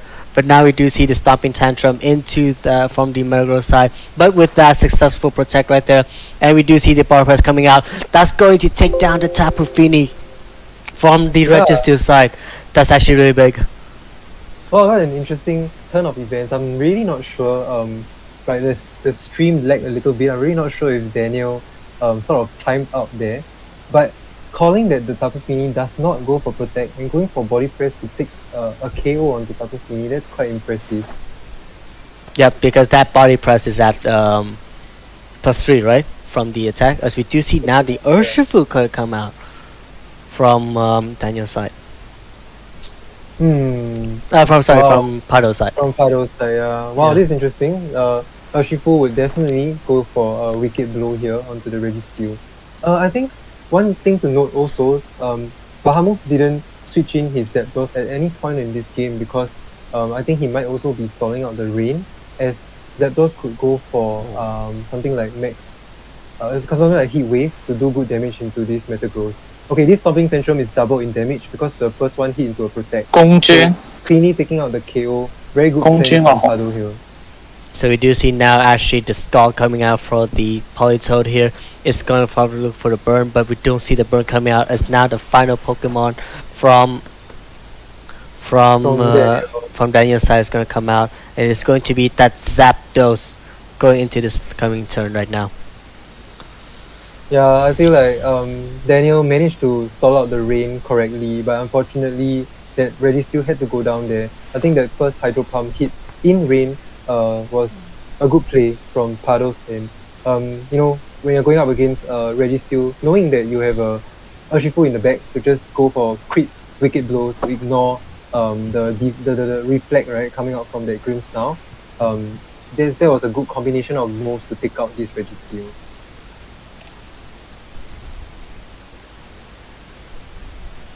Okay. Nice. Yeah. Yeah, so Polito goes for Helping Hand, and Zapdos with Life Orb goes for that Heat Wave. Taking out this +1 special defense Metagross, but unfortunately not being able to chip Urshifu low enough and not being able to get a lucky burn. Therefore, his Urshifu was free to just go for Wicked Blow into the Zapdos, and now it's a 2v1 situation against Bahamut's very lonely Politoed. Yep, so we're going to go into this late game right now as we do see, that's going to be a very interesting 應該 tournament 抗電 right 果 now. 嚟嘅風啊 As，we do see 即係防 actually 跳 Daniel's going to quickly going to 但抗 go for this match right 抗 now. 電應 So 該 quick 大 good 機會 game 啲。 into Pado's side of this first semi-final match. Yeah, very good first set to Pado. I think Pado just had a lot of control all the way throughout the game, leading with Metagross straight up, pressuring so much damage into Daniel's side. But let's not discredit what Daniel did. I think Daniel played really, really well. Unfortunately, all those switches were all for naught because Pado correctly targeted anything that is not the Zapdos slot. So there's sort of a bit of like an all my friends are dead syndrome. You ignore the Zapdos as much as possible all the way to the late game. And at the same time, Pado also correctly targeted the Registeel with the good combination of moves to take it down, knowing that his Urshifu is always ready in the back. Yep, I agree. So we have to see how Daniel's able to adjust into this next game coming up next in this series right now. 約 sorry 伯 about 不 this, 是公 guys. 輸咗一場咯 This is a big this is a big production thing. 我好撚happening at the 開心啊 moment. I'm just trying to multitask as much as I could. I apologize if there's any background noise coming from my side. It's the first time actually doing this commentary and changing this. 非常興 So 奮， if there's any issue coming out, so I sorry apologize. 非常 about 開心，非常興奮 we're trying the best we could here throughout this in time. Okay.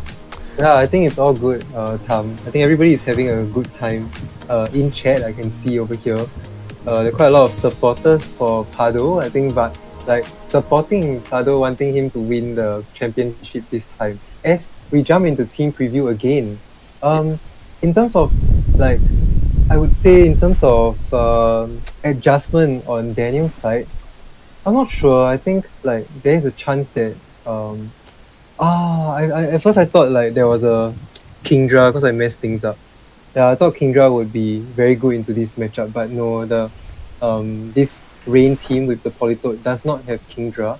So Metagross, we are seeing that the Metagross from Pardo is the biggest problem, and I really don't see a way that Bahamut can do well into doing good damage into this Metagross, especially when even if a Zapdos is boosted with Life Orb, it cannot get Grimmsnarl's help with Fake Tears. So it kind of goes into a losing match help when faced up against a Metagross. Okay. So right now we're going to see how the players going to adjust into this next match right now. Now we do see there's going to switch up between Daniel's side into this game or not. He has to try to adjust into this gameplay because he's going to continuously struggle against this Metagross and Tornadus lead here. Correct. Yeah, you know that the onslaught of damage is coming out from the Metagross, and you really need to play around it, stall out the Dynamax, and try and boost your Pokemon at the same time, you know, in that Registeel. But things are so difficult, especially now knowing that the Urshifu is kind of revealed to be a dark type from the opponent's end. I think this is so tricky. So let's see if Daniel can find a way to fight back and win this game 2 of the set. Now we do see a quick adjustment coming from Daniel's side as he opts now to bring the Grimmsnarl Registeel into this first matchup against the Tornadus and the Metagross game here right now. What do you think about these leads, about the adjustments that Daniel's coming in? Yeah, instead of Grimmsnarl and Zapdos, I think this is very creative. I think this is sort of saying, if you want to max quick into my Registeel, I do have that switch into Zapdos route right now in the back. So I don't think you're going for like Brutal Swing and max quick into my Metagross. Therefore, I think it might be safe for my Registeel to set up an Iron Defense. Hopefully, with this Iron Defense, to be able to do good damage into the opposing Metagross after its Dynamax ends.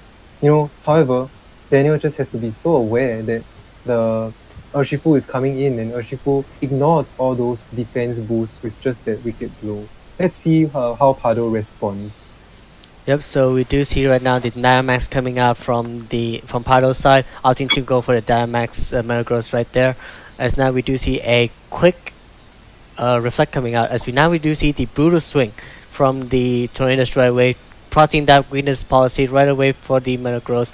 As now we do see what this Metagross is going to do. Is it going to be the Max Quake? As yes, we do see the Max Quake coming out for the Metagross, hitting onto that Registeel slot, doing about 60 to 70% damage right there into that Registeel spot.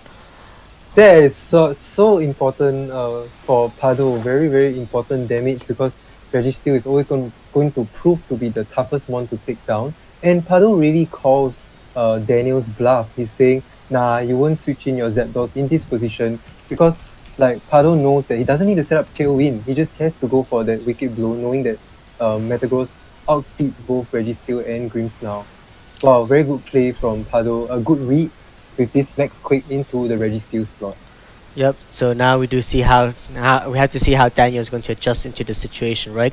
Because now that Registeel is at such a low HP right now, so that risk of having to continuing having that Registeel out in the field is going to be a big problem, and that Metagross is actually free to do more damage and to set itself up for the later turns of the game. So we have to see how Daniels have to adjust into this case. Wow, it's a very interesting option from Daniel right here. Let's see if it plays out. As we do see the switch out from Tornadus, opting to go for the Tapu Fini switch in right now, coming out from Pardo's side. This makes sure that Pardo has a very strong special attack and attack core coming out with the Life Orb Tapu Fini and the boosted Metagross coming in. As we do see a Dynamax coming out from Daniel's side. Is it going to be that low HP Registeel? Yes, it is. That Registeel is going to be Dynamaxing this turn as well. Yeah, I feel like this is a very interesting game plan. I think Daniel, from the get-go, in terms of this matchup, he's always in the back foot, and he needs to kind of get creative to get ahead in the game. I think Dynamaxing this like Registeel might be a good idea. Oh, but that instant KO on the Grimmsnarl though is going to boost the defense of the Metagross and that Tapu Fini up and dropping that Grimmsnarl down. Yeah, let's see if this Steel Spike is enough because this Tapu Fini does not have a boost in special defense, and we do know that the Steel Spike comes from Flash Cannon. It does pretty decent damage.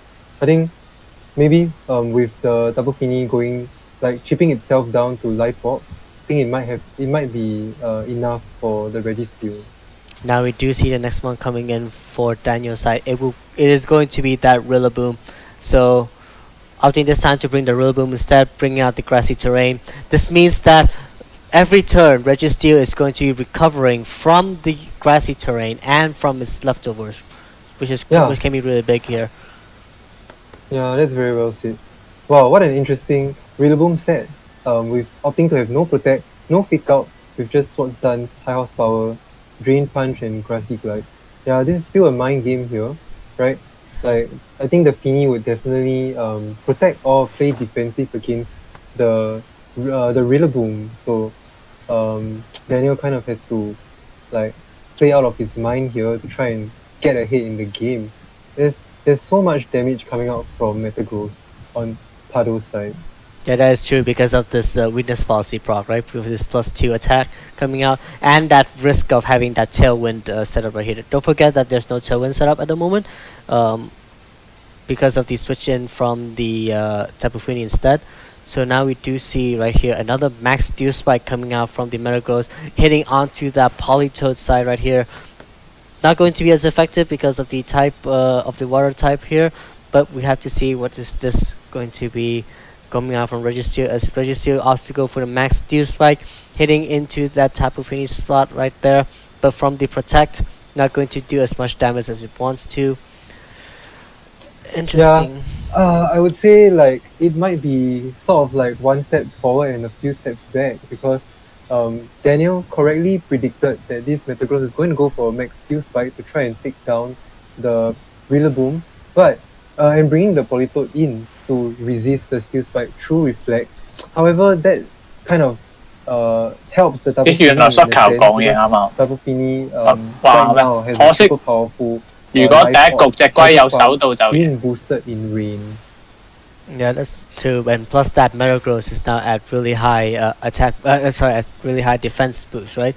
That's a +2 defense with a +1 special defense invested. That Metagross is sure going to be staying on the field, trying to do as much damage as it could. We just have to see how he's going to be able to stall out the final turns here of this Registeel. Coming to Yeah, last it few is turns. so tricky from Daniel's end. Yeah, he's just I would say that he's really just playing 有 his 有 best 幸福 right 喎 here.，話咩 Wow, 啲日本人而 impressive 家打緊個 that National Tapu Champ， Fini's Life Orb boosted Hydro Pump in rain does not take out this Registeel. I think that Light Screen that the Grimmsnarl set in turn 2 is paying off right now. Yep, as now we do see the Politoed going for the Scald. Remember, this is grassy terrain, so the burn option is still there, and we do get that burn. We do get that burn. That's crucial for this. That's crucial for this in game because now that +2 from the weakness policy of the Metagross is not going to be as effective anymore due to that burn situation right there. Yeah, I think Daniel really just has to go for his outs. I think this is a very good choice going for the Skull into the Metagross, and he does get that 30% burn. So I think things are going in his favor. But now, you know, both Mons from Pado's end are definitely outspeeding Registeel and Politoed. So that damage is just gonna keep coming and coming. The question is, do Daniel's Pokemon have enough bulk to try and survive this like tidal wave of damage? Yeah, so don't forget, guys, that Tapu Fini is still faster than that Registeel, and with the Hydro Pump boosted here, it could still do a lot of damage right here. Really good adjustment coming out from Daniel though, with that bringing out the Rillaboom. That's to ensure that they do have that terrain change. To because of that terrain change right there, it was able to burn the Metagross right there, right? We can all agree on that, that's right? true. Yeah. So bringing the Rillaboom instead of the Zapdos, yeah, well, I really wonder if this might be the correct call here. As we do see a protect coming out from the Registeel as Hydro Pump hitting into that Registeel spot, not getting to able to hit the Registeel at all. We do see, oh no! Here we go! The frozen, but the Keep Skull is bang able liao to ah. melt down the Check out. ice, making yeah. sure that it's able to hit for one more turn. As we do see the Skull Check out getting into Gaia that bang. Tapu Fini spot right there, not being able to take it down, but it's going to do good chip damage into this final towards the end game right here. As now we do see Politoed trying to recover as much HP as he could. Registeel as well trying to stay on, you know, but with that leftovers, with that grassy terrain, trying to recover as much as it can here. That burn is chipping down from the Metagross, but it's come say back with that grassy terrain. Very interesting turn coming out right now. Yeah, I think if that Scout from Politoed were to burn the Tapu Fini would still hang on at the end of the turn because it's interesting to note that grassy terrain heals first before the burn chips your Pokemon down. I think, yeah, I'm not sure about the targeting on both sides. I think Metagross is trying to call the Rillaboom switching again, always going for the Ice Punch into the Politoed slot. And I'm not sure why Politoed didn't go for Scout into Metagross. I think it's kind of recognizing that Tapu Fini is the biggest threat to Registeel right now. As we see from this coming Hydro Pump, yeah, it's definitely enough based on that damage previously when Registeel was in Dynamax. So yeah, that kind of made sense for the Politoed to want to take out the Tapu Fini. Unfortunately, it didn't have enough power even though the Scout was boosted in rain. Yep, so that Hydro Pump boost in the rain here was able to take down the Registeel. So that means that the stalling out of the Registeel was unable to come out in the end. Now it's down to the final Pokemons for Daniel's side. It's going to be that Politoed and that Rillaboom towards this end game here. Yeah, I think it's really unfortunate. I think this matchup is really very tricky for Daniel to navigate because you see the rain actually helps Tapu Fini, and somehow the grassy terrain, despite allowing the Politoed to get a Scout burn on the Metagross, the grassy terrain is actually helping both Metagross and Fini because they are kind of boosted up, and Tapu Fini like it could go down at any time with that Life Orb chip. But here we go. Wow, that's interesting. Yeah, but then it kept healing back with the grassy terrain little bit by bit, slowly but surely. That's interesting. What happened here? So Pokemon Pyro actually Thailand. have to go for the double protect here, thinking that the Rillaboom is going to go for a Feedback. takeout, but we do see the Rillaboom actually going for a sword stance right now. So that means that Rillaboom is going to be very scary Yeah,佢with Finny that 唔使喐啦。 +2 attack coming out. That means that the Grassy Glide is going to do as much damage as it can. Yeah, Rillaboom didn't take any damage. Rillaboom's at full health, so we can't like discover what all the what the speed tiers are. So the question is whether Rillaboom can outspeed both Tapu Fini and Metagross or not. Yep, so this is going to be very interesting towards this end here. The question is what the Rillaboom is going to do, right? Because now there's no grassy terrain. That means that Grassy Glide doesn't have the best of speeds and there's no priority. So he has to see what it's going to be the Moonblast coming out from the Tapu Fini slot, hitting onto that Rillaboom, which means that it's going to chip down into his final out as we still see the Grassy Glide going into the Tapu Fini. What a missed opportunity. I think we do know, like Rillaboom is usually faster than a Metagross, and Rillaboom could go for that Stomping Tantrum to take out the Metagross. Oh man. To add injury there, but we do see the Lumberry actually coming out 好彩佢諗from fairy 咋。 the Rillaboom, trying to thaw its freeze out, making sure that's not going to happen again. Yeah, But we do still. see again the burn coming out. The Reflect Honestly, I actually think we- wears off from the Grimmsnarl, so now that Rillaboom is going to be taking more damage than ever coming out from True. that Yeah, but Metagross. notably that the Reflect really allowed the Rillaboom to survive the Ice Punch there.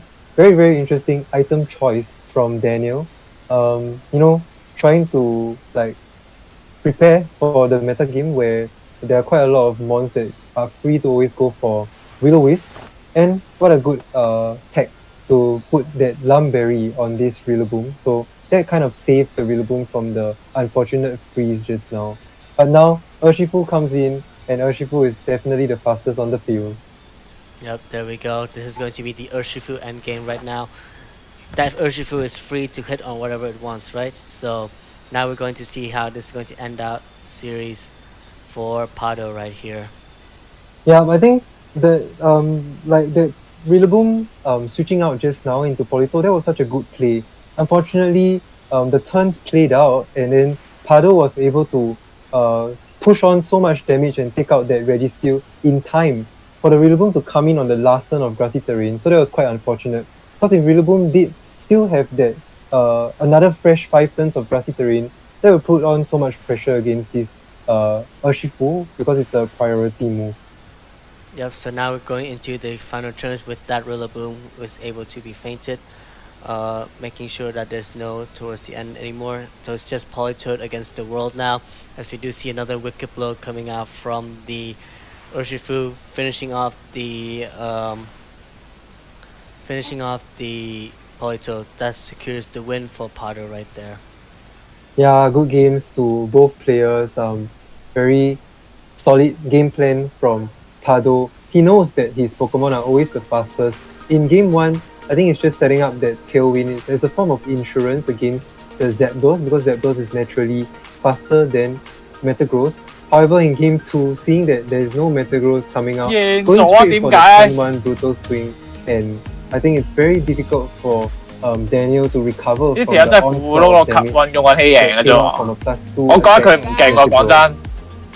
Yep, so unfortunately right there is going to be the end run for. 如果 Pado 贏咗，啲人會唔會 Really 覺得 good game 呢個 play 比賽 coming 好 out 低水 from 準？ both players right there. Kudos to Pado for making it into the finals right there. But shout outs to Daniel in the end for bringing out such a unique way to approach this game with the with the different Rillaboom set, with the Registeel, with the rain variations, just to make sure it is able to set up as well. So really good teams coming out from both players right there. Yeah, that's very well said. Good job to Daniel.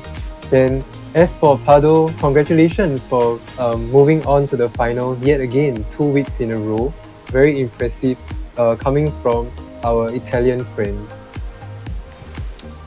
Okay, so we're going to be heading out into a quick break. We're going to be back hopefully with the grand final stream. Now we're just going to take quick breaks. See you guys in a bit. Okay.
And welcome back, everyone. We're going into our grand finals of today's minor series number 4 for the AST series right now. We're going to have a very exciting match between Pado and Bao, coming from Italy and China respectively. What do you think about our matchup today, Mr. Evan? Nice. Yeah, thanks, Tom. Yeah, we have seen both Bao and Pado play all the way today during our coverage of all these top cut matches. So this is definitely gonna be a very interesting grand finals to watch. I think both players played very well, and both players, they knew all of their end games and worked towards it. So they really do deserve this spot in the grand finals. I think real quick, let's just talk about their journeys. Bao managed to beat Benjamin in top 16, followed by Patrick. We saw this match just now in top 8, and then Nano from Indonesia in top 4, and now it's in the grand finals. And for Pado's journey, he did well during Swiss round, so he got a bye in top 16. Then he beat Shadow Mime from Australia, followed by Bahamut, the match that we just saw. I think that was quite a good matchup in his favor.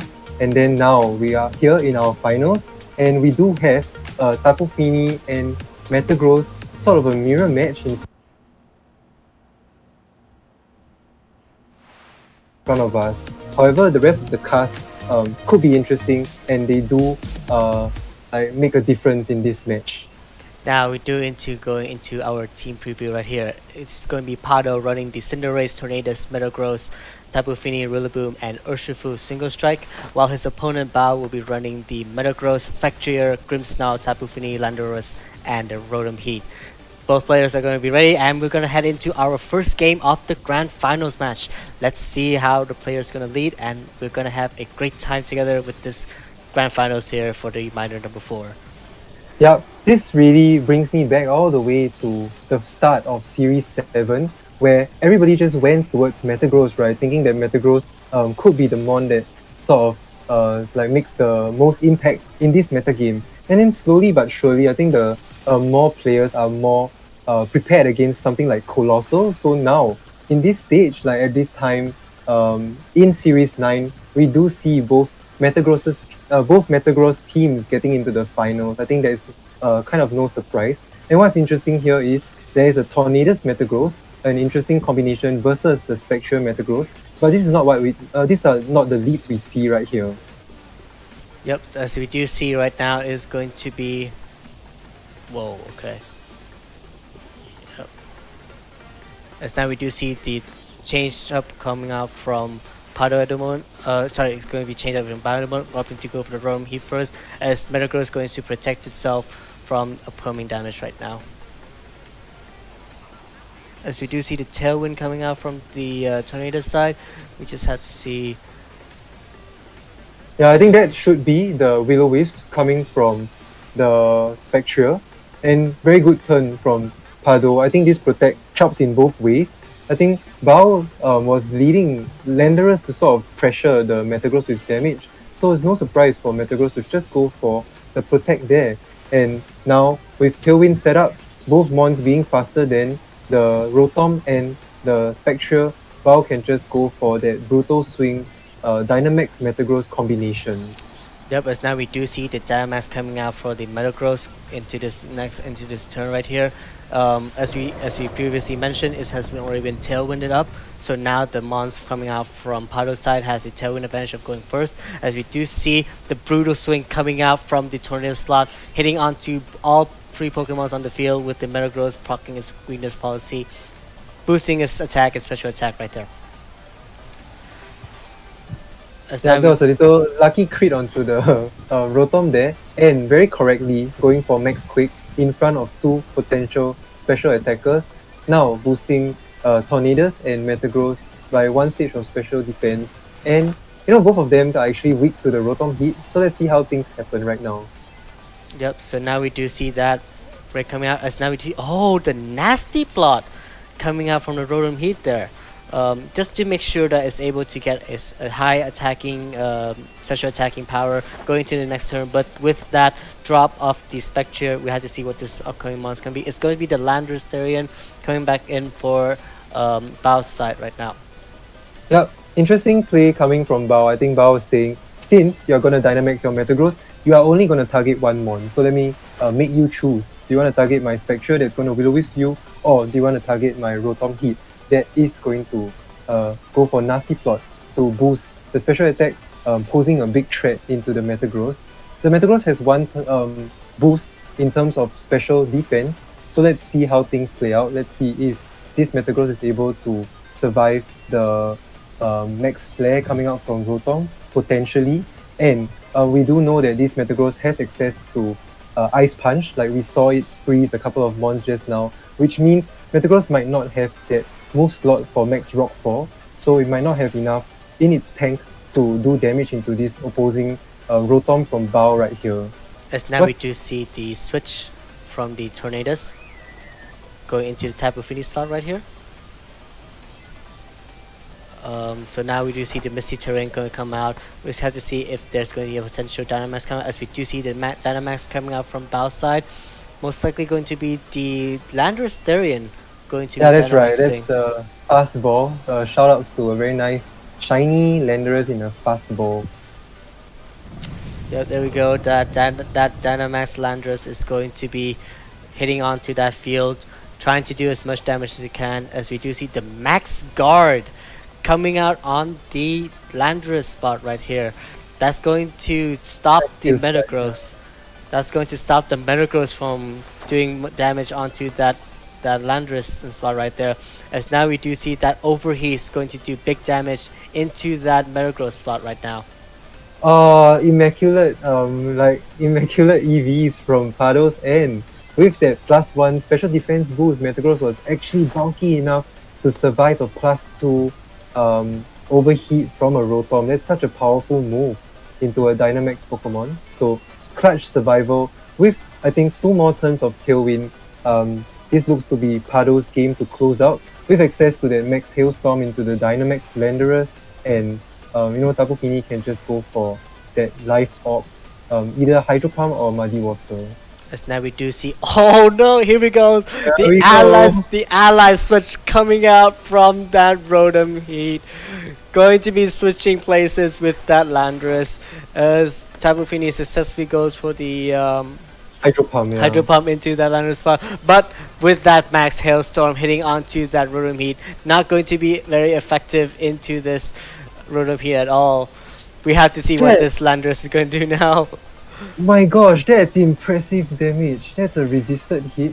It does 50% into a regular Rotom. Rotom eats its Citrus Berry, and now Max Rockfall. Landorus goes for Rockfall instead of Max Quake. That's kind of interesting. I'm not sure why. I think respecting that Thunderous, the Tornadus to switch back in, and that does decent damage into the Tapu Fini. Let's not forget, Tapu Fini with Life Orb going for that Hydro Pump, it did so much into a Landorus. That is so impressive. Let's also not forget that the Tailwind is actually finished. The Tailwind actually ended, I believe, right there, right? It seems like it. Yeah, because the message is saying the turns of Misty Terrain and the turns of Sand this time. So yeah, right now, Landorus is in a kind of a good position because he can easily go for an Airstream to help Rotom boost its speed with these dynamic speed interactions and do good damage. So let's see what happens here. Now we do see the Max Airstream coming out from the Landorus spot, hitting onto that Tornado spot right there, going to drop it down into its Focus Sash right there. Don't forget, because we are having the Sandstorm happening at the moment, so there could be the potential of the chip damage of the Sun. As we do see the Thunderbolt coming out from the Rotom Heat into that Miracle slot, taking it down right there. Don't forget, we are talking about the Sand chip right there. That means the Tornadus is going to be chipped down to its final HP, dropping down into its own fate right there. So big turn coming out. Yeah, what a crazy turn of events. Very well played from Bao. Some people say where there's a rock slide, there's a way, but here some things are different. In this day and age, where there's an ally switch, there is a way, and that's what happened. That allowed Bao to get so much momentum going forward, allowing both Rotom and Metagross to not, Rotom and Landorus to not get KO'd by Tapu Fini and Metagross in that last turn of Tailwind. So, it just happened, and Bao was able to use this very, this ally switch play to his advantage, and now the momentum has swung heavily in Bao's favor. Now, let's not forget that we're still talking about a +1 speed Landorus against a Fini and a Urshifu right now. Urshifu is able to dish out as very high damage because of its, and it's also a very high speed. So they have to consider that what is going to do next in this final turn. Yeah, I would say Urshifu right now has definitely that potential to go for Sucker Punch, and he does go for it. Sucker Punch should be able to take out Rotom at that range, and now it's Landorus. Let's see if Landorus is enough to do good damage into both mons. Rock Slide coming out, wow, just enough to take out this Tapu Fini, and bringing Urshifu down to I think 60% health. Oh, together with that Sand Chip, it goes down to 40%.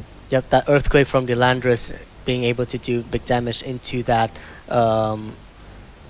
Fini. That, oh, we do see the final mon coming out from Bao's side. It will be that Tapu Fini coming out.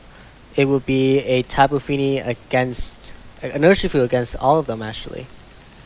Yeah, so despite having that threat of Sucker Punch, I think Urshifu just doesn't stand a chance against Tapu Fini. So Bao correctly preserved that Tapu Fini all the way to the end, and it matches up well against this Urshifu. And unfortunately, Pado had to forfeit this game and we see game 1 go to Bao. Yep. So here we go. We're gonna have that intense switch-ups for Pado right now, going into the second game of this final series right now. What do you think the adjustment should be? Should he still go for the Tornadus Metagross lead again? I'm not sure. Like right now, knowing that this Rotom has the potential to ally switch, I'm actually not sure if Metagross is the best candidate to Dynamax from Pado's end, especially when we know this Metagross has access to Max Hailstorm instead of Max Rockfall from Rock Slide. So it can only hit a specific number of mons on Bao's side. It cannot hit into the Rotom hit confidently. So I think there might be some change up in terms of Dynamax on Pado's, and let's see how things go. Yep, so now we're going to head into our second game today. It's going to be again between Pado and Bao right now. Apologize for that. Again, adjustments, right? We do see, we do see the quick block in for Bao right now. Going into this. What do you think the adjustments? He's still going to think of the Tornadus and Metagross right now. I think, both teams seem to be very evenly matched right here. I'm not sure why Pado doesn't bring his Cinderace. I think it might have some problems against this Landorus, because Landorus seems to be able to just go for Intimidate, Spam, or even with that Dynamax on Landorus that Bao always goes for. I think that's a very consistent strategy. Yep, so now we're going to go into our second game for this match. It's going to be again between Pado and Bao. As Bao is going to be leading 1 game into the series, that's going to have a good game 2 in moments. As you see the leads coming out, it will be the Landorus and Spectral leads again coming out from Bao's side, up against the Tornadus and the Metagross coming out from Pado's side. Nice. Both same leads from both players right here. I think both players are confident with their game plans. It's very interesting. So many things can happen right now. The Spectra and Landorus lead, that's really, really threatening. Both mons being naturally faster than the Metagross, they do pressure a lot of a wide variety of moves like Max Quake or even the Will-O-Wisps that we saw in game 1. So we really do have to see how Pado tries to move forward in this. Yeah, I agree. Is it going to be again the Tailwind proc, or is it going to be the quick Dynamax proc coming out from the Metagross side? It's going to be very crucial for him in this case, as we do see the final turns of this game coming into play right here. Is it going to be the fast switch-ins in here, or what is it going to be? Wow, there's so many mind games in play right now, and Bao doesn't switch out, so Pado goes straight for this Dynamax on Metagross. If Metagross is Dynamaxing first, which means both Landorus and the Spectra are not Dynamaxing, this could be interesting. Yep, we do see the Dynamax Metagross coming out right now. So is it going to be the Brutal Swing, or what is going to be? As we do see the Spectre is opting to go for the Shadow Ball into that Tornado spot right now. Oh, it gets a critical hit. That's a lot of damage into Tornadus. We do know that Tornadus has the Sash, so it should survive this move. Yep. And Tornadus goes for The Brutal Swing. Brutal Swing before Landorus. Let's see what Landorus does. What's Usafrana? Ah, that's like Rock Slide. That's the Rock Slide, but it missed on the Metagross. Uh-oh. Yep, there we go. That means there's no Tailwind coming out for this Metagross anymore. But with the Max Steel Spikes able to get the clean one-hit KO on the Landorus spot right there on Bao's side right now. I understand, like these plays from both players are very understandable, because just now, like in game 1, Spectre just went for Will-O-Wisp, sort of disrespecting this Tapu Fini switch in. So right now, it didn't go for Will-O-Wisp, and it opted to go straight for that damage onto the Tornadoes on Pado's side. I think Bao is saying, let me give you a choice. Do you want to set up Tailwind, or do you want to set up your weakness policy?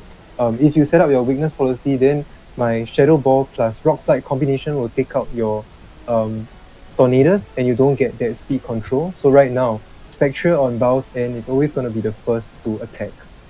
Yeah, that is very true. And right now it's a quick mind game, right? Because now it's the no speed on Metagross versus against a very strong high speed Spectre and Rotom Heat.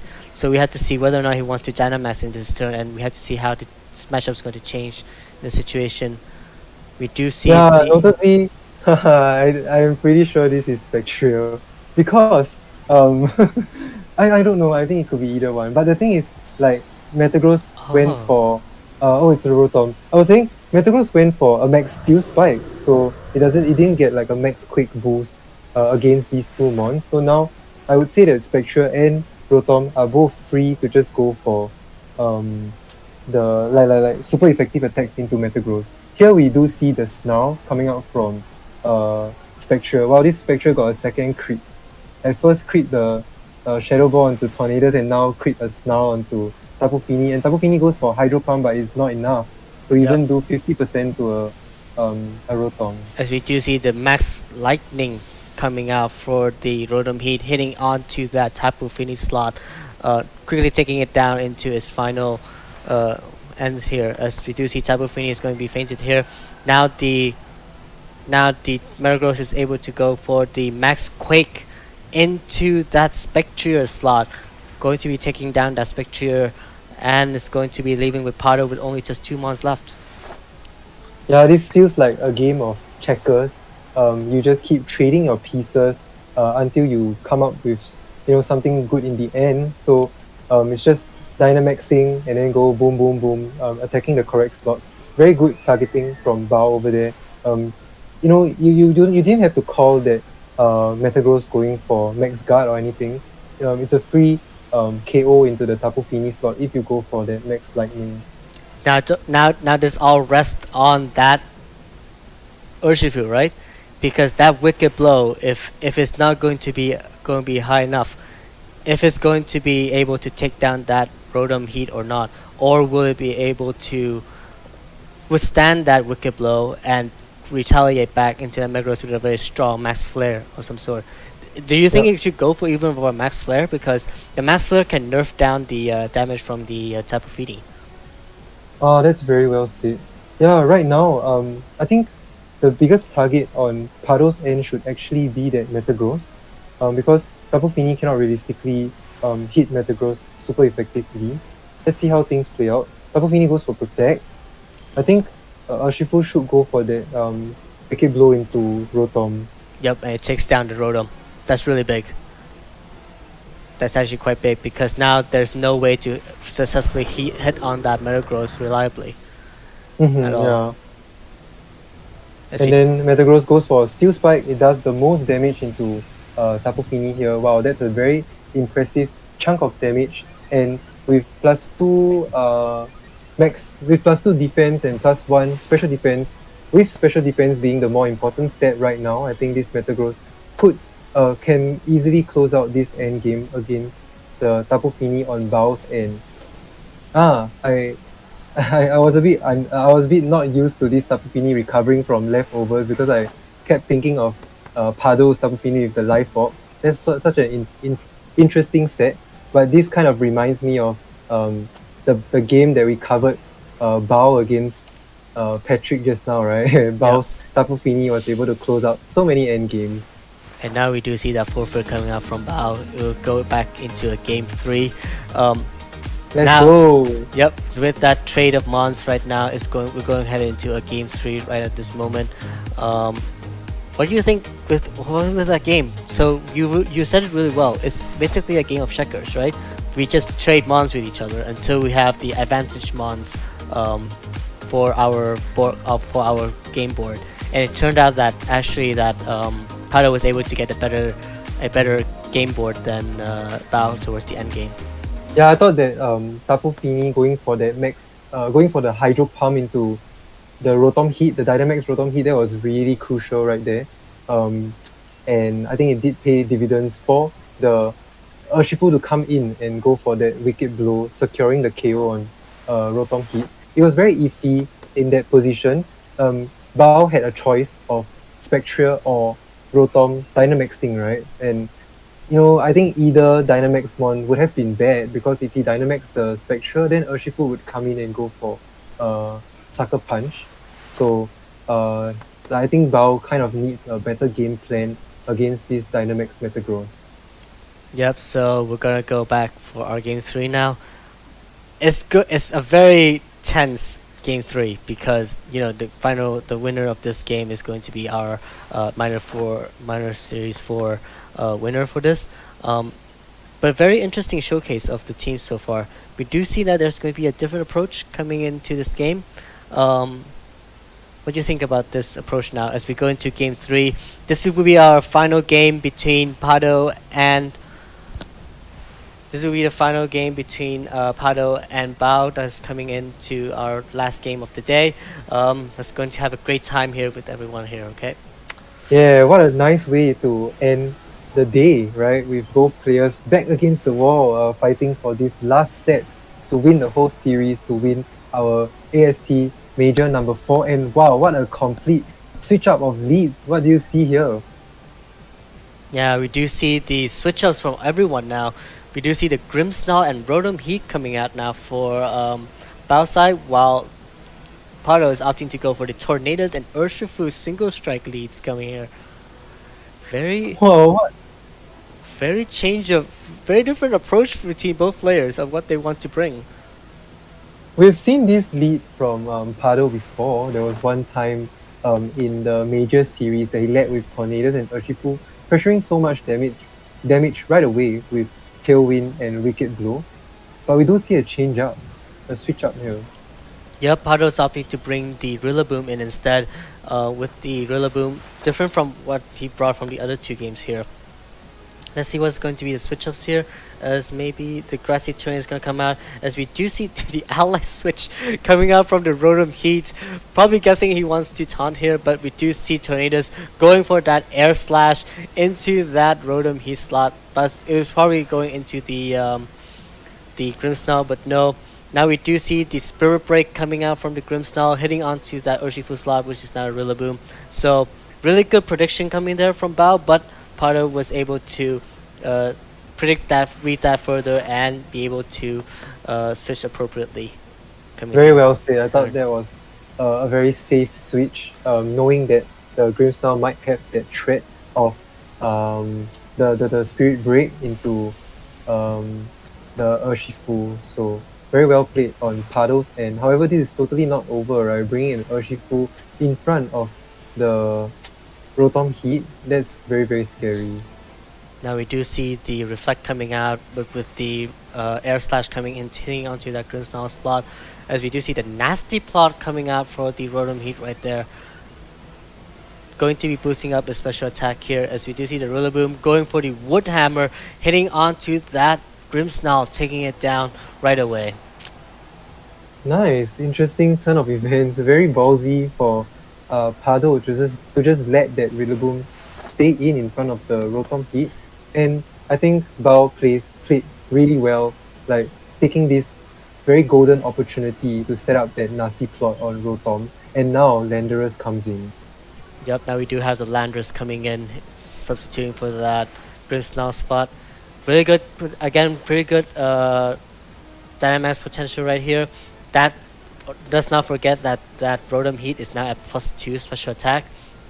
So with that board side, it could be that Bao is ready to set up as much as he wants here for this towards the mid game here of this game right now. Well, there's so much offensive pressure coming out from Bao right now with a potential max airstream from Landorus and a lot of damage coming out from Rotom, that raw damage.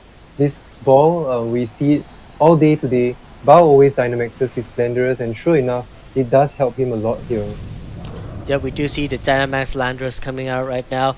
Now it's going to be a question whether it's going to be an airstream or how is Pados going to be able to do this. We do see the Tailwind coming out from Tornadus coming from Pados side, making sure that it is faster, as we do see, oh, that Wood Hammer actually does so much, and that's -1. Yeah, unfortunately, I think that Wood Hammer kind of fell short. The Intimidate from Landorus paid dividends there. I would expect Wood Hammer in grassy terrain from Rillaboom to do more against Landorus, and I'm not sure if that's actually the cheap damage that Pado actually needed. Yeah, Rotom not messing around, not going for overheat to like with a chance to miss, go straight for the super effective Thunderbolt into Tornadus, hitting Tornadus to its sash. Okay, so now with that airstream coming out, dropping it to the end here, we do see the Tapu Fini is going to come out. Let's not forget, it's still a Tailwind. That means a +2 speed here. So that Tapu Fini is still going to pose such a big threat into that Landorus spot. As now we do see Tapu Fini. Very interesting turn if he's going to go this. I feel like Tapu Fini is going to be the real winner here into this game because it's able to deal with the Landorus and deal with the Rotom Heat. As now we do see, there we go, that dive ball hitting into that Dynamax formation. That's going to be a Dynamax Tapu Fini coming out of Pado's side, making it. Yeah, this makes complete sense. Not allowing that Pado to take any, like not allowing Bao to take any random kills, right, against Pado's side, because if Pado were to try and switch out the Rillaboom into Tapu Fini would take so much damage. So just allowing Rillaboom to go down, then getting Tapu Fini in fresh at full HP with 2 more turns of Tailwind, I think that should be very, very helpful against Bao. And we do know that even at +1, this Landorus does not outspeed Tapu Fini. There we go. But now that Landorus is now at +2, so we're now at a stable speed state for that Landorus right now. But keep in mind that Tailwind's affecting on both Tapu Fini and Tornadus right now. As now we do see the final Mon coming in for Bao right now. It will be that opposing Tapu Fini as well. This will be the final 2 Mons coming out from Bao's side. Things are still gonna go either way right here, because we do know that Pado has the Urshifu in the back. So the question is, can the Urshifu do good damage, right, into Bao's Tapu Fini? And we do know Bao's Tapu Fini set is the one with Calm Mind and leftovers. It's not as offensive as Pado's Tapu Fini. So what can happen here? As we do see the Tornadus now going for the Air Slash, hitting onto that Tapu Fini, but now we see the Max Quake coming out from the Landorus, hitting onto that Tapu Fini. So is it not going to be enough? Nope, that's not going to be enough to take down the Tapu Fini. As now we do see Tapu Fini going to go potentially for another attack into that slot. As you see, Max Geyser coming out, hitting onto that Landorus spot right now. Probably going to take it down. So that means that the Landorus is going to be go down, man. Yeah, with Tapu Fini against the world, I think Pado went for that air slash, hoping to get a flinch. Let's see if he gets it, because once that Tapu Fini sets up, it might be quite dangerous. There you go. There's the flinch. There it is. There we go. Yeah, but man, the question is, can these two mons do enough damage into a Tapu Fini, right? This Tapu Fini should be known to have a very high HP stat and high special defense stat. Yeah, so let's see how Pado is able to close out this 3v1. So you do see now the Tornado is going to go for the air slash again, hitting onto that Tapu Fini slot. As now another a Max Starfall coming out, hitting onto that Tapu Fini, but has been protected. So it's going to chip down to his life orb.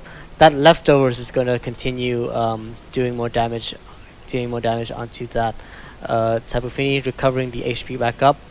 Now it's going to be quite dense. It's quite dire for Pado now. It's super tense because this Tapu Fini is going down to one more hit of its own life orb damage. You can see from that HP stat 157. Life orb does 1/10 of your damage, so 14 HP means this Tapu Fini is definitely going down. And with that Urshifu in the back, the question is, can it even do good damage into Bao's Tapu Fini? My biggest problem right now is actually that Muddy Water, right? Because of the risking of KOing it, but we do see the Moonblast actually going first and hitting onto that Tapu Fini spot right now. So little damage. Yep. That is a bulky Tapu Fini. Yeah. As we do see, that's probably the Muddy Water.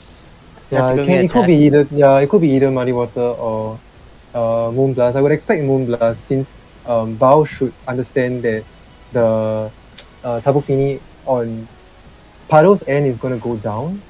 So now we do know that the sash is on the Tornadoes, right? We've seen it already. And the question is, can this choice band Urshifu from Pado close out the game? We see the move. Yeah, I think it should be able to. Let's see how much damage. This is such a similar. It's definitely enough. I think this is a very similar end game for Bao right here, right? Because Bao is always in an end game of Tapu Fini against the world. Not knowing that Urshifu has the Poison Jet and Pado takes the win here.